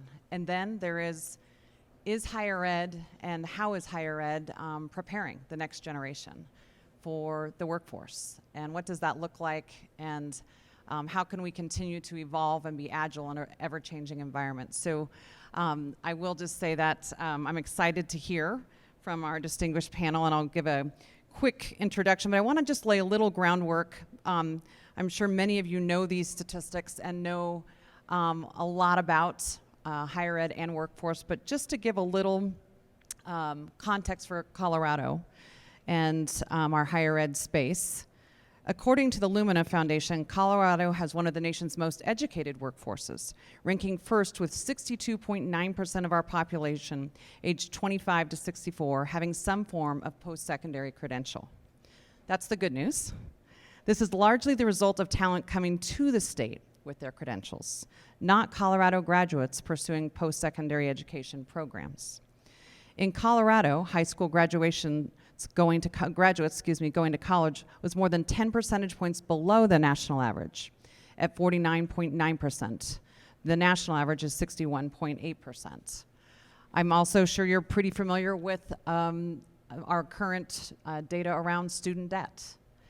We have all read student debt has hit more than a $1.7 trillion figure nationwide. Of that, according to the U.S. Department of Education, Coloradans owe more than $29 billion collectively, with an average of about $37,000 per borrower. I don't know about you, I grew up below the poverty line. I got to pay, and I say I got to pay for my education all the way through grad school. And I don't know if I could have done it today. I worked full time. I don't know if I could have done it today. At least in the way that I was able to afford as I was going through school. I had a goal of no debt, and I made it. I know so many young people today that are wrestling with how do I do this and do it well going forward. So we have a lot of we have the goal and the job of preparing our graduates, and at the same time we have a lot of dynamics that are impacting the ability to do that well. In addition, I would put on the table that the perception around higher ed is changing. When I was a kid, I'll say it again, everyone, go to college.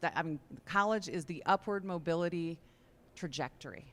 And for many, it is absolutely still the case. But it was definitely the 4-year college degree that was the pathway to possibility. And I think that perception is shifting.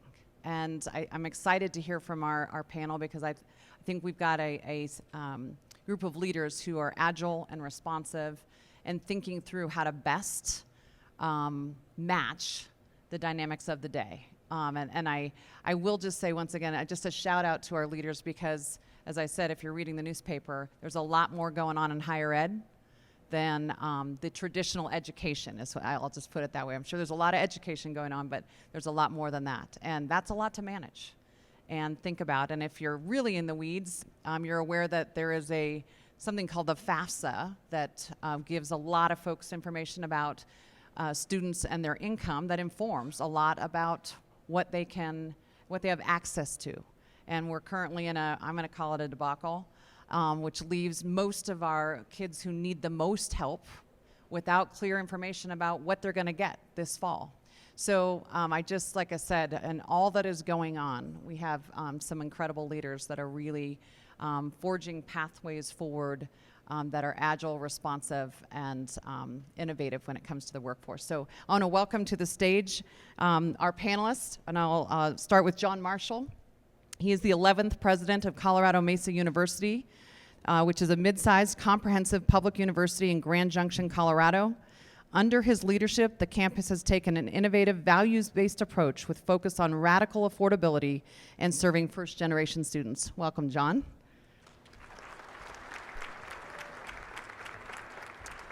Amy Parsons, the 16th president of Colorado State University, brings 17 years of higher education experience and a private sector background to her role, previously serving in senior executive leadership roles at CSU and the CSU system. Parsons' achievements include navigating fiscal challenges during the Great Recession, leading comprehensive salary equity surveys, and overseeing a significant physical transformation at CSU. Welcome, Amy.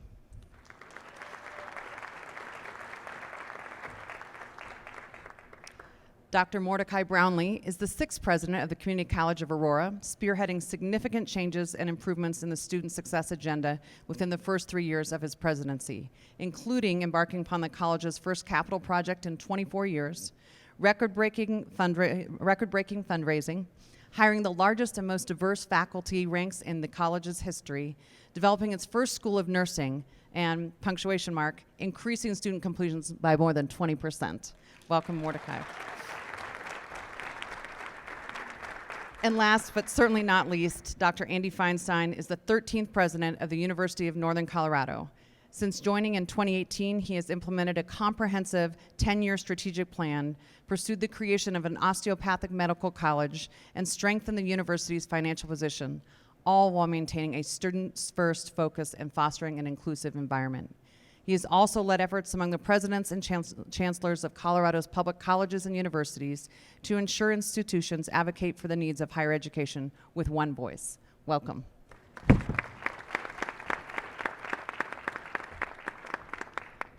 I got to a few of you in advance and said I might change up the script a little, and all said they were good with it. Sorry, Andy, I didn't get to you. Good luck. No. As long as I'm not have the first question. Right? You won't be at the first at any one of the curveballs if there are some. So, I'll start this is for everyone, and John, I'll start with you, so we'll know where we're beginning. And just in candor, the private sector often dismisses higher education's calls for more money.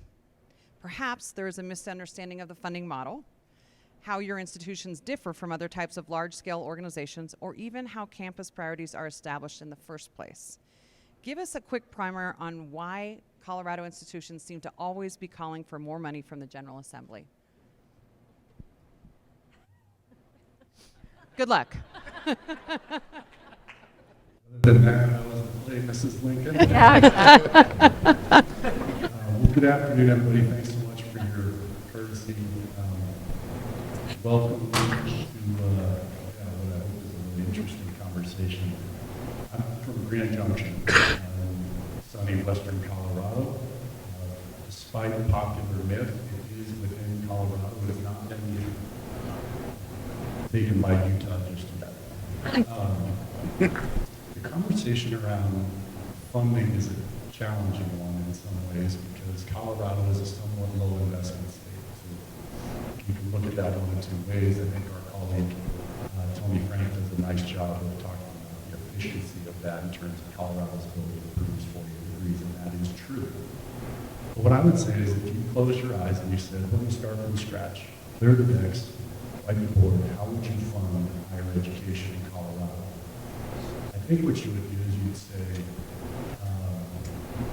we think a kid in Fort Collins and Greeley and Denver and Grand Junction are all worth something to the state of Colorado, and we all have an interest in their future.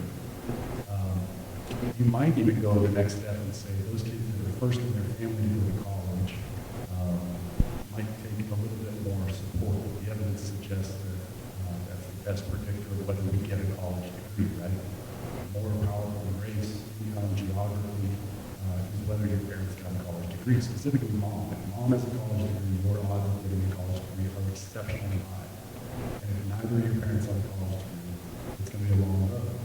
And so if we're serious about changing the dynamic in Colorado, I would posit to you that we've got to get serious about supporting, attracting, keeping, and providing opportunities for first generation students. And so to bring it back around this question around funding, the question is, what are our values? What is it that we support? And we should be able to look to our funding and see that reflected. And I would argue today, while we have made some good strides in that regard, I don't think we're there. I don't think we're quite where we want to be in terms of trying to see those students who need it the most an opportunity of higher education. I don't think we've got that in mind just yet. I can add one thing to that, if that's all right. You know, and this goes to also, Hannah, what you said at the beginning, is when you think about funding for higher education in Colorado, when I was in school at CSU, my tuition dollar, about 65% of it was paid by the state and the rest by the family. Today, that's flipped, right? So a lot of us used to say when we were in college, I could work my way through college. I didn't have to take out a lot of student loans. I think what a lot of people didn't realize is how much the state paid of that versus now.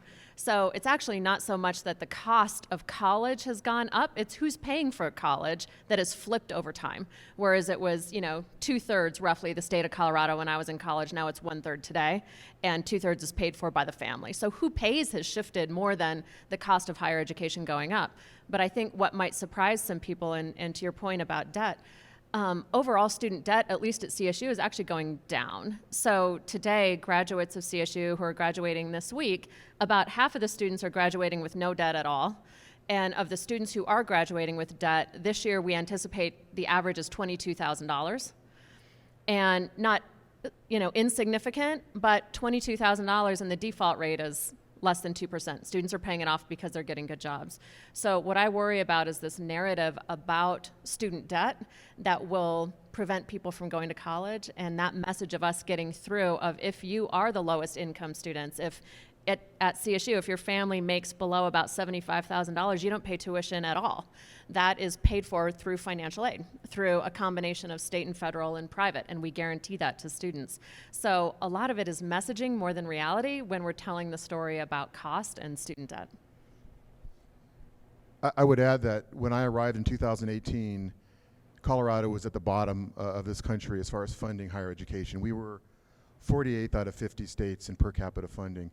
We're now at about 39 out of 50, which still isn't great, but it's a lot better. And I would argue that we have a lot of businesses that understand that investing in higher education is investing in economic development. We have a lot of members, our elected officials in the Joint Budget Committee and legislature that are supporting higher education. In fact, we've seen significant investments in the last couple of years in higher ed. So although there is certainly a concern and narrative on affordability and some concerns, I think there's also a lot of people that understand investing in higher education is investing in the state of Colorado. I'll jump in there and just say that, and good afternoon, everybody. Honored to be here. My source on this would be the National Education Association. I think it's important to put this all into perspective, nationally speaking. I think that the work that we're hearing here from a Colorado standpoint, I think, is to be celebrated. With that said, there are 37 states around the country that have reduced the amount of funding to higher education around the country. And so this has had an impact on the price points, as well as what institutions nationally have had to do in order to keep afloat. And I think that we're watching this play out on a national scale, especially now with the higher education relief funds that were provided due to the CARES Act during the pandemic.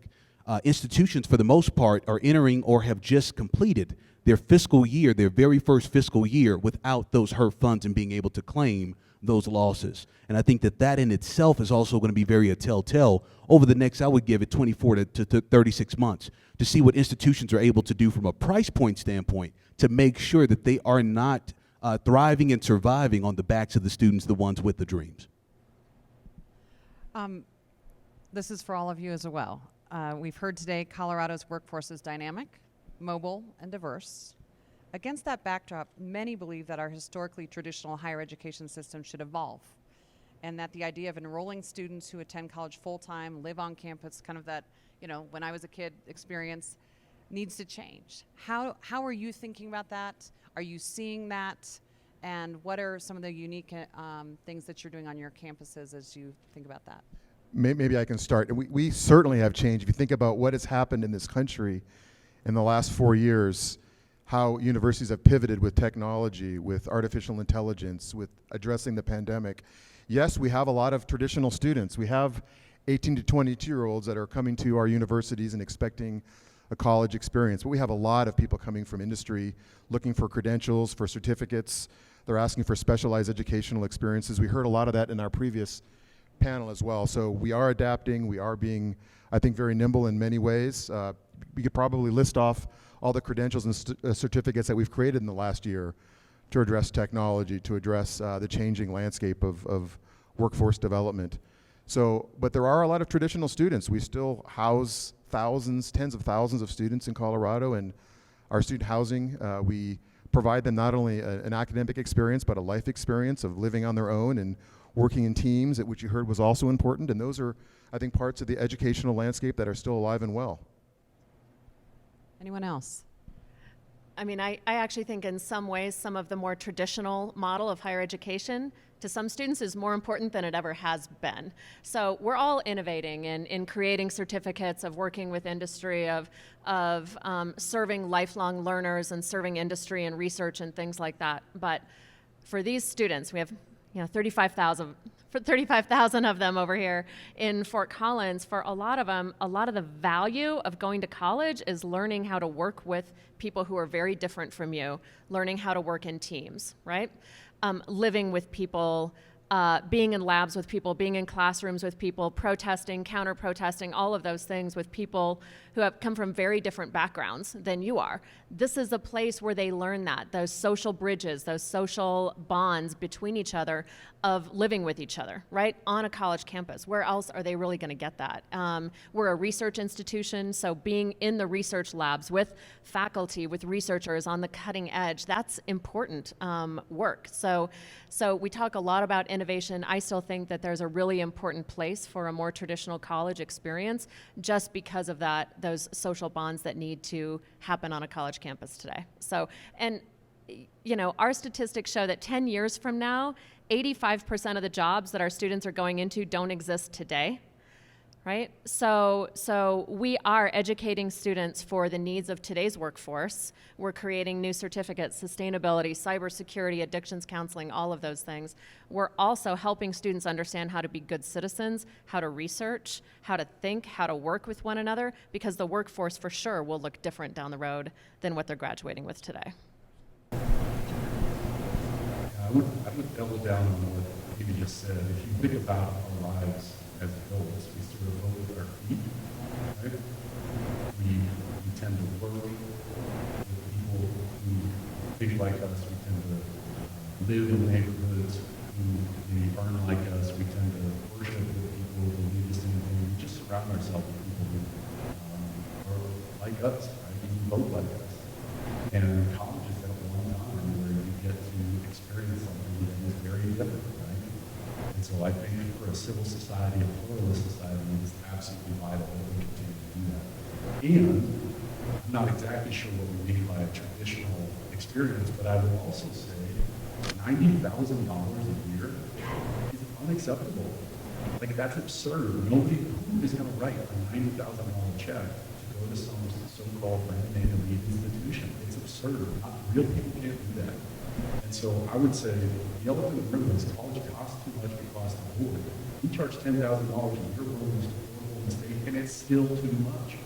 Because if you're a first-gen kid who's trying to figure out life, we invited the Colorado Sun to come talk to our board of trustees in January after they did their affordability in Colorado. It is the existential issue that is facing most families in Colorado. It certainly is the most important issue in Western Colorado. If you can't afford rent, if you can't afford gas, if you can't afford groceries, cultural anthropology degree, are we serious? Yeah. Like, that doesn't make sense. We need to be more serious about how to get people in the door and make it affordable. And that's easier said than done, but I will say one of the things we try to do is it's not just stackable credentials. Right? Because that term, we've been doing that for something like 35 years. It's like, how do we find students, get them in the door, get them something valuable keep them in the door. So one of the things we're piloting for our four-year kids, who, again, disproportionately going to be low-income, first-gen students of color, rural kids, those students, we're going to start piloting providing a certificate during their freshman year so that no matter what happens, right? Same reason we wear a seatbelt on the interstate. You don't expect to get in an accident, we still wear a seatbelt. If you get a certificate that while you're vetting them into those first classes for a bubble kid, right, kid is sort of not sure about you love math and English and history in high school, right? You get them that certificate at the worst. If they leave after that first year, they leave with something tangible, something valuable. Best case scenario, we can pop them into on the front end doing something that is stackable, seamless, and all the way through. So at CMU, we've got a technical college component underneath the umbrella of the university. And I will tell you that while the elite institutions have done really important things for this country over the last several hundred years, I don't think they're going to own the next 100 years. You can't at $90,000 a year. I'm not even going to touch what it is they're providing to the communities, because I would figure that they become replication machines, right? Grandma and grandpa had 2.1 kids and went back to same elite institution, with 2.1 kids and went back to same elite institution. And they're not changing anything. They're not growing the community or changing neighborhoods. They're replacing themselves, right? Socially, economically, culturally, politically, they're just replacing themselves. I think what we're trying to do, and I think it's true for every single person on this stage, is we're trying to change family trees, change the trajectory of someone's life. Because it sends shockwaves when you get that first person through the door of a family to get a college degree. I know. So,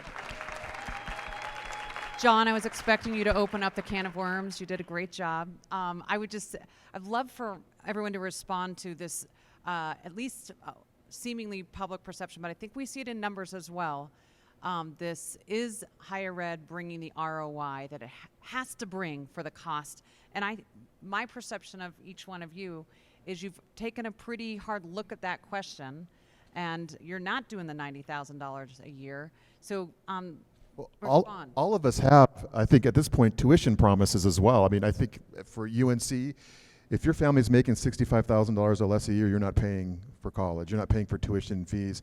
And there's actually legislation that just came out that's going to provide tax credits for folks that are making $90,000 or less. That's the way in which we're looking and trying to be innovative about addressing affordability. Right to John's point. I mean, how do we get students in college and minimize limit debt? And the truth is, as you heard from Amy, I think our debt in Colorado is right around $24,000 as far as the average debt, which is well below, I believe it's $29,000 or $30,000 national debt. So Colorado's doing a pretty good job considering how we're being funded for also trying to make college affordable. And these innovative strategies that we're implementing are even, I think, be more effective in providing an affordable education to students and citizens of Colorado. Jumping there, y'all are making it real hard to run this last leg on the track. Thinking about what hasn't been already covered, but I will say that in the community college space, the whole idea of what is traditional certainly is a conversation that I believe is having to be had more than ever. As you look again with a national lens, community colleges, for the most part, depending upon the state, you look at a Georgia where you have an actual technical college system that sets different than the community college system. You also see this play out in Texas as well, where I'm originally from. So it is interesting to see now the conversations, just as in business and industry, how you all have conversations about upward expansion and downward expansion. The same conversation is playing out in higher education. The question then becomes is who has the capital and the brand to be able to market penetrate on what they're then changing in terms of their profile. So then it is going to be very interesting, and it's just a demographics game. It's watching what is happening, what is projected to happen based on the 2020 census, and the adjustments that have now been made by the 2015 census adjustments to state then that by 2040 we're aging at a much faster rate. So I would then say in terms of business and industry, there's a few things that you're about to see probably from higher education. One that I'm certainly hopeful that does not play out, but it does require us being very intentional not to step on one another's toes, and that is scope creep. Because as institutions of higher education around the country are seeking to keep their doors open, are seeking to still thrive and survive at the rates that they historically have based on when demographic growth was taking place in the country, it is then important that those missions still remain whole. But then we get into a conversation of what we're watching play out in Florida, where you have community colleges that are offering 4-year degrees. You have Texas, where it is big, they're offering 4-year degrees. Even here in Colorado, we technically can offer 4-year degrees, and our 4-year partners have the ability to offer associate's degrees. So it's going to be very interesting then that we make sure that, as just John was saying, the real fight is in fighting social and economic mobility, fighting poverty, making sure that collectively we are being very strategic about what is happening around our state and the resources that we have available to have innovative, very creative opportunities to where we can penetrate into the market, because the student or the prospective student population is only aging. It is getting older, which means then terminologies and programs like micro-credentials now is the buzzword on what does it take to get business and industry a credentialed workforce as quickly as possible. But how do we do that together?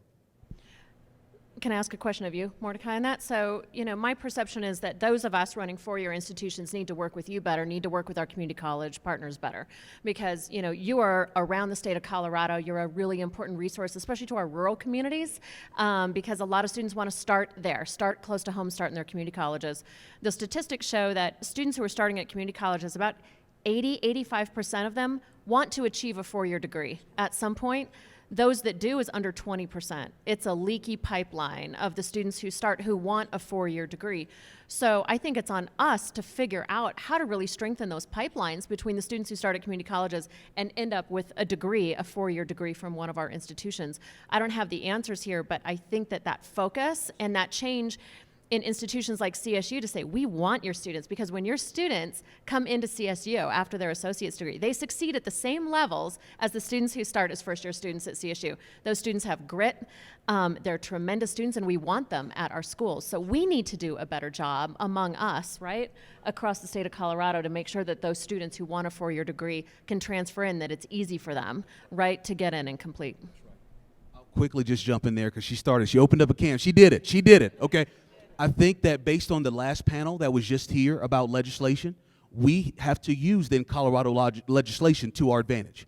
We have to look at concurrent enrollment. We have to look at PTEX. There is a need to advance more pathways of technology around this state. And I think that CSU, and I think that we've got some amazing opportunities. We just graduated. We had our graduation on Saturday. We just graduated our largest class at the Community College of Aurora of concurrent enrollment students ever.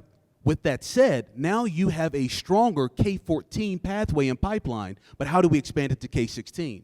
How do we strengthen the brands and these partnerships to where if the student is going to complete that associate's degree in high school, that they're walking right over to a CSU, they're walking right over to a UNC, and we're holding hands together and strengthening that and making it more efficient for these families. That way we can package them even better. And to John's point about making sure that we are reducing the fight on debt or winning the fight on debt. So we've heard a few things that are broken, potentially, around kind of costs. I'm going to use those words, broken. We've heard demographics are changing, so challenges there. What is working? What are the things that when we think about workforce and where we're headed, what are the things that are still or that are emerging? So new trends that you see that, hey, this is promising. And you've mentioned some of them, but anything you want to talk about that you're seeing at your university that's unique, that is something you're excited about, that you believe is on the right path? That's a softball. Just one. The best bright guy from Western Colorado. No, you're doing great. I would say I don't pretend to understand the challenges that some of my colleagues are dealing with in terms of these larger communities with a multitude of institutions. What I know that is working for us is trying to change the nature of the conversation around trades. It's a vital conversation. I was at a high school last week, and this young woman came up to me with the kind of excitement and optimism that only an 18-year-old graduated senior could have, right? And you would prejudice her just visually as someone who's probably a 4-year kid with like a cheerleader type of kid. And she came up to me and said, I'm coming to CMU. And she didn't talk about CMU Tech or technical. She said, I'm coming to CMU, and I'm going to be a mechanic. It's like, God bless you, girl. That's awesome, because we need more mechanics. And she was super fired up about it. Well, here would be one observation. If higher ed is serious about being relevant, how do we continue to dig in on the trades? Okay? You know, Cornell's not going to offer welding, right? Why? I would argue because it's a vanity project. If you're serious about being relevant to people, what does the economy need? What does the community need? What does the workforce need? And you're offering things that you don't need, shame on us. So the more that we can meet the needs of our students are at, dropping off programs that aren't relevant anymore, adding new programs quickly that are relevant. And I will say a quick word. I don't know if you Lieberman is still here. He's a great champion of this idea of these cost-free credentials around a whole series of things, right? The firemen, policemen, welders, mechanics, EMTs, and the like. And we have been a huge power user of this. It is not just that they're getting that credential, they're getting confidence, they're gaining momentum. We had a peach grower in Western Colorado. The kid was not planning on going to college at all, but decided his family needed to grow peaches out of Palisades, and maybe you've heard of that place. And sell them here, right? You sent me some. Send more. The thing was, this kid was not going to college at all. He was coming out of the family, he was on the farm. Well, he decided it would be useful on the farm if I knew how to weld. So we came and got a welding certificate. And it turns out he's exceptionally bright and very, very good at welding. And the faculty member saw that and encouraged that and turned that into a tutor. And next thing you know, this kid had been admitted to a mechanical engineering program. He's now working over here in Denver, unfortunately, we can't go to Grand Junction, but he's working as a mechanical engineer. This is a kid who didn't see himself as college material at all, and he got it going because he started in one of the trades and he had some success early on. Like those things that can become seamless all the way through, getting the students in, showing them hope, showing them the future, showing them meaning, that's working. And I think the more of that kind of work that we can do in partnership with business, because what do we need? That seems like the right direction.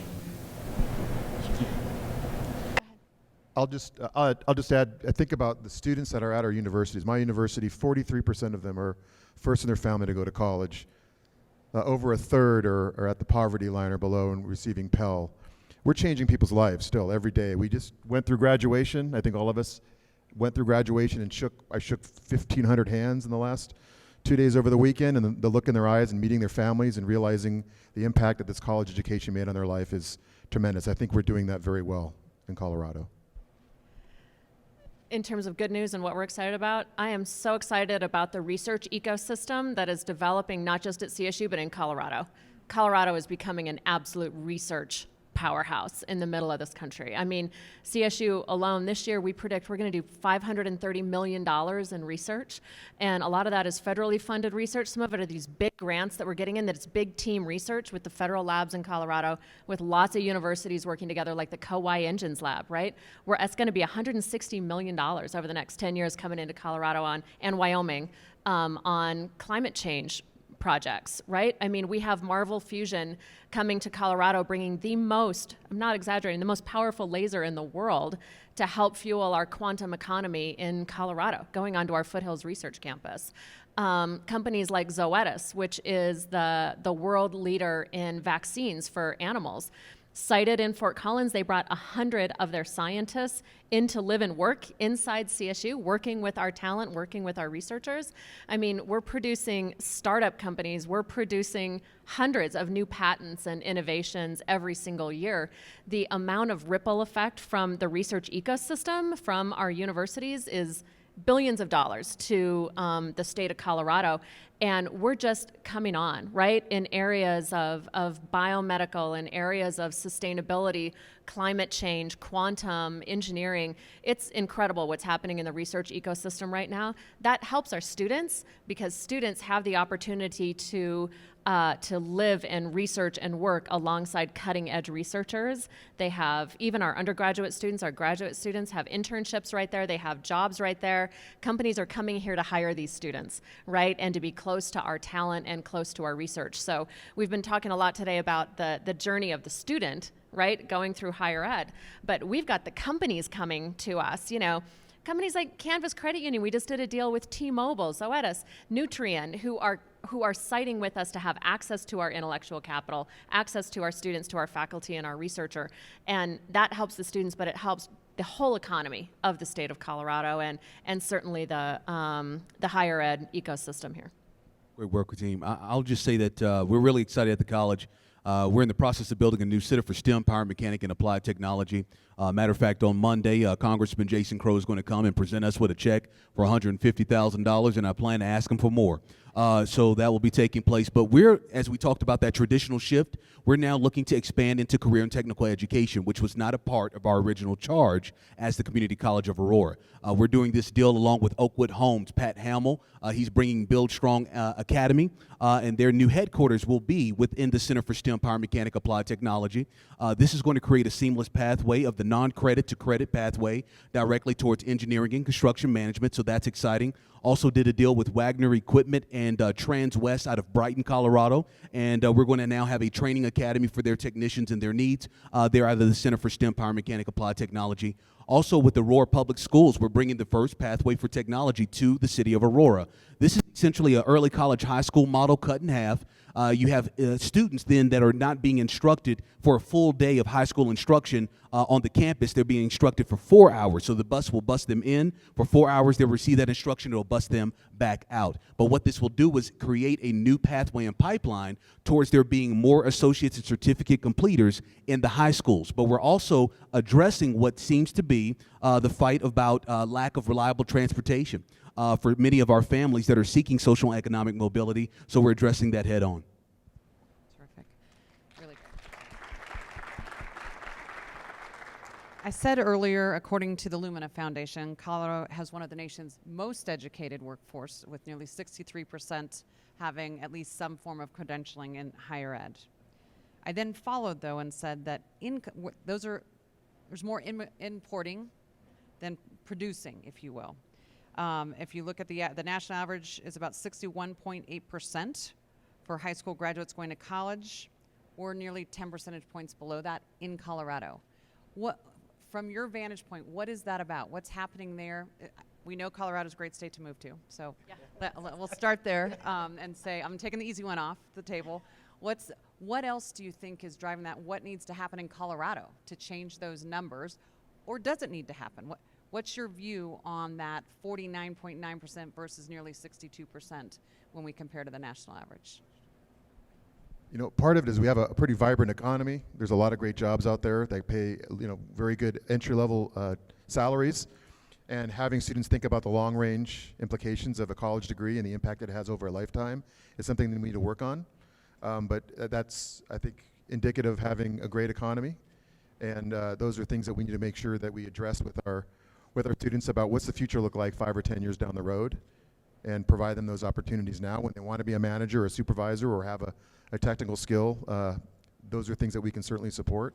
We know that 91% of all top jobs in Colorado require a college degree or post-credential, and those are things that we can offer and provide, and we need to, I think, do a little bit more of a job of better educating students as they come out of high school about the impacts of and benefits of going to college. We've also, many of us have created admissions guarantees. We want to make sure that our students, and so many of our students are first in their family to go to college, that they have a place at the university. So we have admissions guarantees now that say in high school that if you have a 3.0 GPA and you take these classes, you're guaranteed admission to our university. So that, along with a tuition promise, we're trying to make it really clear that we want you at our university and you can afford to be there and you should be there. I'll say for the community college lens, I think about one of our partners here, AD Works, Arapahoe Douglas Workforce Board. I think about the work, thank you, we thank you, that we're doing to really work collectively to get down into these high schools, get into these middle schools, and begin to change what has been a perspective or a perception about who is college material. Everyone is college material. And we have to think about how do we shift that dynamic, especially, heard you say, Andy, over 40% of your student population are first generation. For us, it's over 55% of our student population is first gen. But that means that you're having to shift the dynamic within that household, and that's easier said than done. And how do we add value to that idea? And so I know that there's been some incentive programs that AD Works has done, and we want to continue to partner with them. But it is working with business and industry for us to be very creative but yet intentional on how do we transform what is essentially, in many cases, been a generational curse for that family. to where that child and their dreams and their aspirations have been stifled because they can't see a way towards making that dream a reality. So it's a whole other thing to tell someone, pull them up by the bootstraps, but for many of our families, we're having to show them what bootstraps look like and how they then begin to lace up and have the resources to do that. I think this is the power of something that Amy was saying earlier about internships, externships. It's hard to dream about the thing that you've never seen. So then how do we work with business and industry to create these opportunities where we can bring our children, our young adults, to your companies so they can see themselves? What does it look like for them to sit in that chair? I never thought I was going to be a community college president. I tested at developmental levels in math, and I was working overnight shifts at Bush Intercontinental Airport, breaking down trucks from 10 p.m. to 6 a.m., and I made my mother a promise that I would try to go to school. I never knew. This was not my path. But when that light bulb went off, something beautiful happened, and now I want to make that happen for others. But it took someone investing in me and showing me, and the president saying, you know what, you can sit in that seat. How about you sit in that and try it out? And at that point, I began to see the value in myself in that position. And I think all of us have a responsibility to create those kind of dreams. I want to build on something you just said about, some kids don't even know. And I want to first qualify this question by saying I believe in it's a free country and people should get to choose. Now I'm going to ask this question. There's pretty good data around the value of degrees and differences in the value of degrees, and your ability to make a certain amount of money over time, et cetera, et cetera. What, if any, is the role of higher education in helping young people, because as you said, usually it's right what's in front of you, see the long game of, hey, there's demands in X, Y, and Z fields. These degrees are producing the opportunity, more opportunity for a job. These ones aren't. Do you think there's a role for higher ed in that space, and what is it? And I'm thinking, bridging into the workforce, we know we have shortages. We know there is demand for certain, and we know we don't in other areas, or certainly a lot less demand. How do you all think about that, and what are some of the proactive things we should or are doing to bridge that gap, frankly? Sure. Yeah. I mean, all 8 of our colleges have industry councils, right, who are working with us all the time, who are working with all of our departments and all of our majors to see where there is demand, where we need to pivot, where we need to give more information. And we do that during the whole admission cycle, all during the year, of talking to students about where the jobs are, what they can expect going forward. I think that we have even more responsibility to be transparent and to deliver information when it comes to master's and PhD programs, especially, because there are a lot of pathways through most of our undergraduate majors, but it is our responsibility to really give good information, especially the higher up that you get. To Mordecai's point, I mean, this game really is won in the off season. I mean, this is working in K-12, right? This is working all the way up. And one thing that we've done, we've just opened up a new campus at the Spur campus at the National Western, if you haven't been there. And those are really focused on K-12 students, right? Coming through, understanding what future careers look like and hooking them there to start thinking about that. And then we refine that information as they go up and then as they ultimately apply and choose their major going through college. Yeah. So I want to maybe reflect on a couple of things. One is that if you use certain metrics, like what's the earning power of a certain degree, you would say, well, man, I should go get an MBA at Harvard because that appears to be a pretty good return on investment. But it's actually not telling us what we think it's telling us, right? Everybody knows what that degree is. It's not the education. You're buying a social membership card is what you're buying. And so we should be a little bit suspicious of some of this data. That said, if we're serious, again, I'm going to go back to first generation students. If you're serious about first generation students, think about door opportunity and who got you in the door. Think about the networking, the internship, whatever it was that got you started in your career.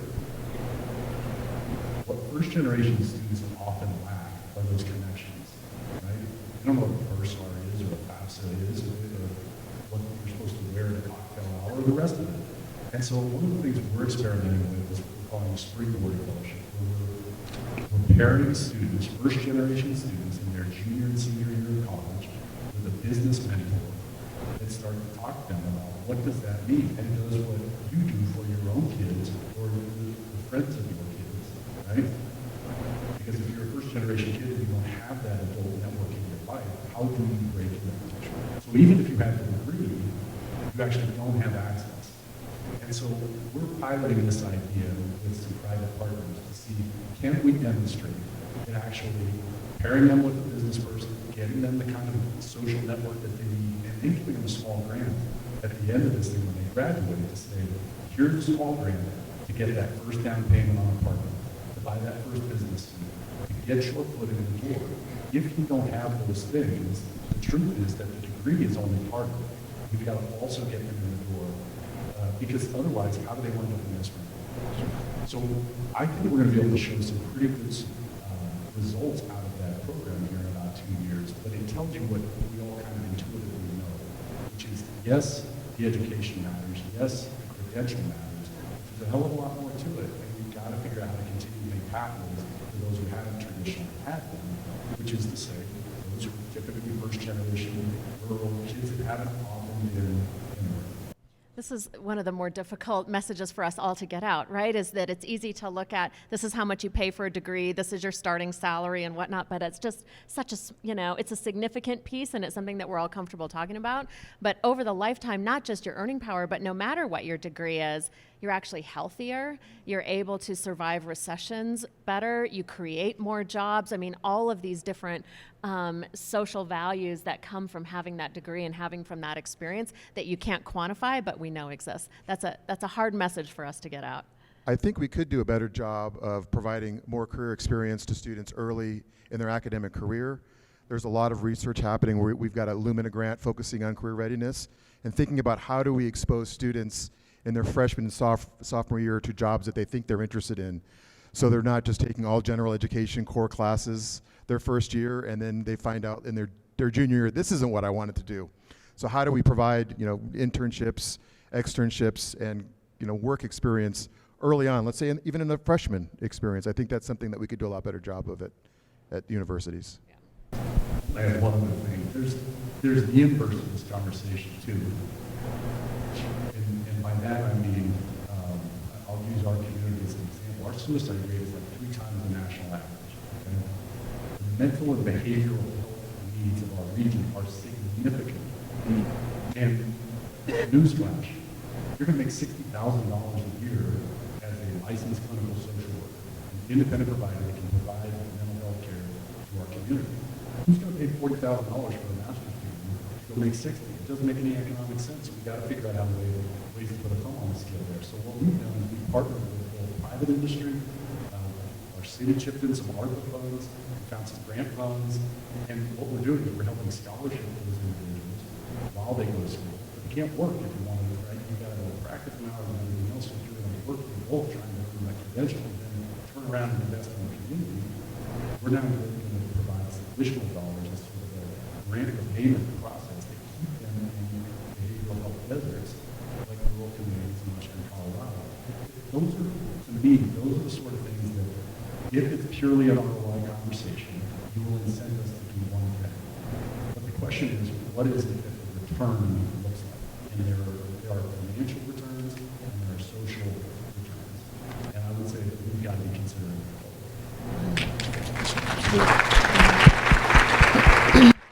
I agree with all of my colleagues up here. The only thing I would say is it's so important that as we talk about first-generation students, that we not assume that first-generation student then knows that once they do attain that certificate, that degree, that they know how to manage their money.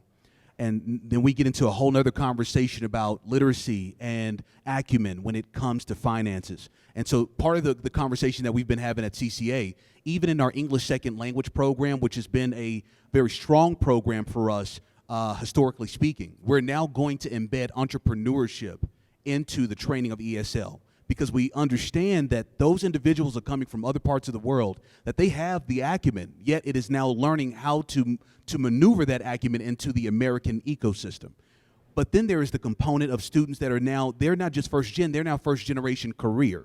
So then now that they are a career attainer and holder, what does it mean to balance that check? But what does it mean to invest? What does it mean to diversify yourself? And if there's no one in that household that has ever had that conversation, putting that money in a mattress is not the plan. Burying it in the ground is not the plan. Putting it in a tin and coffee can like they did back in Texas is not the plan. We've got to come up with something better. I think we're close to our last question, and I will just say, I say this with deep respect for each one of you, because I think in many ways, and I'm not a brown noser, so I'll start there and say, you're exceptions in your pursuit of students first. And I just respect that immensely. And I remember a few years back, I was serving on the community college system board here in Colorado. And I can't tell you how many times I heard from the private sector business community, total disconnect, Hannah. Listen, you guys are producing X and we need Y. You're doing, we're putting a ton of money in here, and what's the return for the community? And what are you doing about it? And I just want to serve that up. Do you hear that? And what's the disconnect, and how do we close it from your vantage point? In your communities, are you hearing that feedback at all? And when you hear it, what's your answer, or do you not hear that? Oh, we certainly hear that. And I've had conversations in my community about healthcare as an example. So Margaret Carson, who is a CEO of Banner Western Region, called me up one day and said, Andy, we need more doctors. We're worried about all the doctors that are retiring and whether or not we're going to have enough folks to serve our community. And so for me, that was, a light bulb went off. I need to think about what we can do to address that. And for 3 years, we focused on building a medical college. So that's kind of responding to concerns and inquiries of our community. We've had conversations locally with UC Health and nursing. They would like to have more bachelor's BSN degrees with their RN. So we've worked with them and focused on a program specifically to meet their needs for more nurses with bachelor's degrees. So I think those are the kinds of conversations we have to have more of, listening to our community, hearing exactly what types of graduates they need, what kind of skills they need to have. And that's kind of the work of being flexible and creative and thoughtful about addressing those concerns. So I think we haven't certainly addressed all of those needs in my community, but certainly the big ones like a medical college is a big undertaking, and there's more of that to come. Absolutely. We've heard it. I think just the need to be responsive. And I think that's just has to remain at the forefront, especially in the community college space. We talk about how we are the community's college, and that no one should be out communitying. That's not even a word, but I'm going to use it today, the community college. And so that means that in terms of non-credit programs, we've got to create that. Business industry partners need a reliable, sustainable workforce, and we have to be responsive to that. And I believe that we've certainly done so. Yeah, it's our job to hear that, right? And that's not new. That's what we've been doing for a very long time. Our job, number one, is student success always. And student success looks like getting students in the door that look like Colorado, right? That they are supported. But student success is graduating them, right? It is ending up with a degree, always boosting up our graduation rates, that they've got a degree that's valuable. We know that over 80%, I think it's 86% of our students who are graduating have a job in their field lined up, or further educational plans going forward. So that's great. But our job is to listen to what's needed. We know we need more veterinarians in the state. We need more addictions counselors in the state. So that's what we're doing. We're part of the bill that Andy was successful in of getting money from the state to expand our veterinary teaching hospital. We have the number 2, I think it's actually the number 1 vet teaching hospital in the country, with our new vet hospital that we just broke ground on last week. I think we'll be number 1 in the country, and we serve the entire region in veterinary health. So we are producing more veterinarians in there. Thanks. So that's our job. That's the definition of student success, is to hear that. We have similar relationships with business where we meet regularly in all these programs and say, we have it right, curriculum and all those things. Maybe introduce one other piece of this that maybe get whispered about at cocktail hours, but not so much on these sorts of stages, and that is, are the graduates that you're receiving, are they showing up hungry? Are they showing up on time? Are they showing up with creativity? Right? Are problem-solving skills, the ability to communicate, not text you, but actually call you. I would argue that that's one of the components when we come back to this conversation around the traditional college education, because there is something to this figuring out how we work together, figuring out how we educate these students beyond the degree, but truly in education, which is to say, what are those things that bind us together, not the things that divide us, right? They get that from TikTok. What are the things that actually draw us together? And so I would just point out one thing, and I don't know if this is applicable elsewhere, but I'll just share you one experience that we had. 2 years ago, we sat down as a campus and said, how is it that rather than continue to double down on dissent, we find ways to take a very diverse student body and a very diverse group of faculty and bring them together under one common mission? So we went about this a little bit differently. Rather than trying to go through some focus group politically acceptable statement, we said, what if we all agreed on first principle values? And that might mean something different for all of us, but we tried that. And here's what we landed on. We landed on things like love and dignity and resilience and courage, humility, curiosity. And a lot of people would look at a sideline and say, are you serious with a public university you're going to lead with the value of love? My question is, what do you call it? What do you call it when a first-generation kid is on his way out the door, but somebody grabs him with a custodial member grabs him by the hand and says, no, let's get you a financial aid, you can stay here. Right? The professor sees something you don't see. So, like, what do you call that? I call it love. And when you start to find people together in a way where we can see values that we share, and students that can make their way through it because they feel like they actually belong in this place, now we can put graduates out there that show up in their workplace. Hopefully they're a little less demanding. Hopefully they're a little more on time. Hopefully they're grateful to have a job. And that they've got a little bit of a chip on their shoulder and they're ready to work and hustle and be creative. And I think that's the other component of what we're trying to do. It's not just educate, it's trying to see you skate where the puck's going to be, and that is how do we put a workforce out there that's actually creating outstanding organizations for people.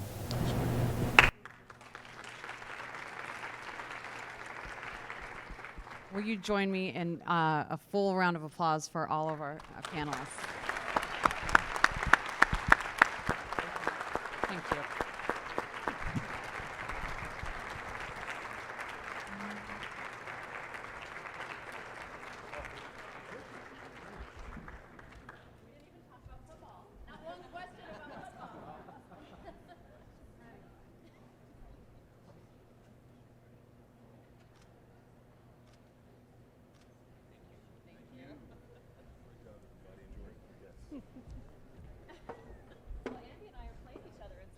I know, that's right. We gotta have a little bet.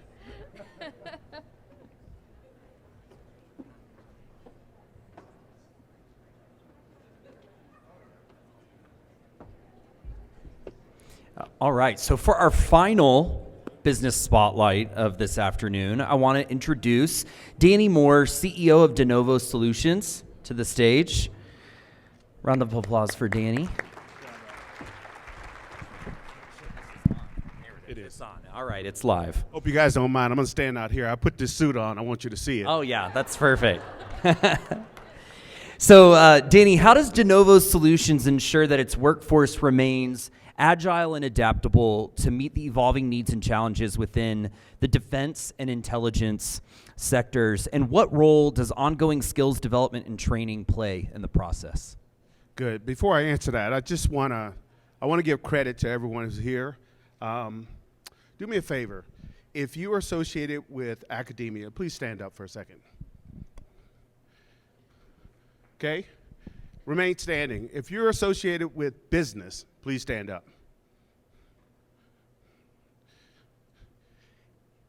If you are associated with community, nonprofits, please stand up.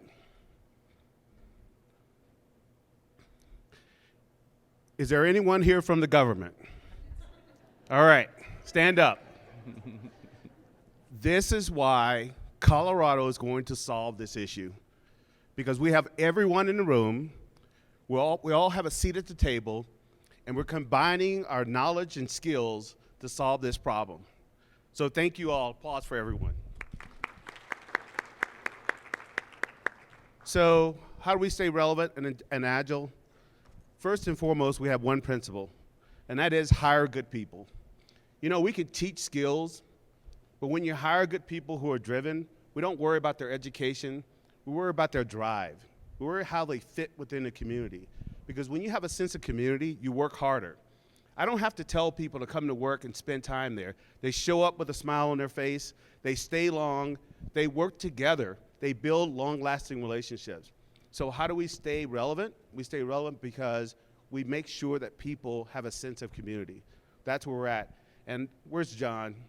So when John talked about love, you go into our break room, we did a survey of all our employees. We said, what words resonate with you in this company? And the word that came up the most was love. So you'll see that word front and center on the wall, and that's what everyone, and second to that was family. So that's how we stay relevant. Thank you. Fantastic. So Colorado has the 17th highest veteran population in the United States, with over 340,000 veterans living in Colorado. 42.2% of Colorado veterans older than 25 have earned a bachelor's degree.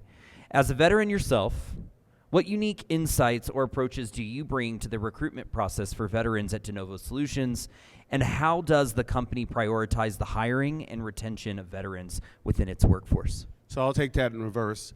So 40% of our staff are veterans. That's who we hire. We hire veterans. Why? Because we know what we're getting. We know they're going to show up on time. We know they're going to be mission focused. We know they're going to work hard. So what I'll tell you is that don't focus on what they've done in the past. I was talking to a guy who was a Special Forces guy just a week ago at the Commit Foundation. What he said to me, he says, you know, I know how to plan mission. I know how to kill people. I know how to rescue people. What do I do with these skills? I said, listen, you have leadership, you have logistics, you have planning. Every business in Colorado needs that. So forget about what you used to do. Take those skills and use those skills to better your community. Use that to follow your dream and making sure the mission of the community is set. Because these veterans are coming out, and all they need is a sense of mission. What bigger mission is there than our communities, right? We want to uplift our communities, whether it be business and academia or even nonprofits. So I would say focus on what they bring to the table, not what they did in the Navy or did in the Army or did in the Marine Corps. Because you know what? There's not a whole lot of jobs out there for guys who are snipers.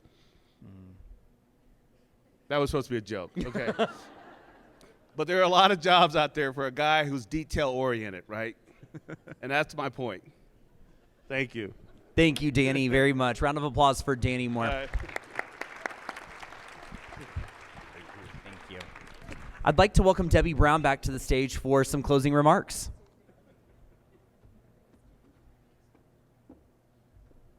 All right, nice suit, Danny. We appreciate that. Thank you to our speakers today, especially to our university presidents. It was a lot of fun hearing from them, and I think you'll all agree we're going to have a drink with them here in a few minutes, so I'm just giving a couple of quick remarks. We're trending on LinkedIn. Thanks for all the people who are posting about Colorado Business Roundtable on LinkedIn or Twitter. If you get that in sometime today with maybe a comment about workforce, how your organization is involved, be sure to plug yourself as well. We're going to pick some winners of those jerseys, so that we'll let you know the end of this week if you're one of the lucky winners. We're grateful for everybody in the room today. I appreciate Jason kicking us off with some remarks that were really wonderful. I look forward to hugging some of his graduates as well. I appreciate Annette especially talking about ChatGPT being our drunk friend. That helps me understand ChatGPT a little bit better. And appreciate as well the innovation and investment for our university presidents that were here today. It struck me that all four of them are less than 5 years on the job.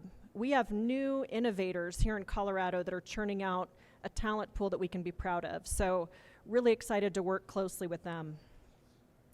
So when we talk about faces of workforce that are being untapped or underutilized, I want to leave us with a picture of that. Who are we picturing? Do you see the face that Jason brought up? Tani Redwing, I hope I pronounced her name correctly. Do you picture her? Is there someone in your organization, when I think about apprenticeships with RK Industries or Wayfield Group, who are those individuals who are being helped? I got to go to MSU Denver's commencement in the past and seeing first-generation students excited. What was really cool is looking into the faces of their parents and about the couple dozen people that were with them. Just is very tear-jerking.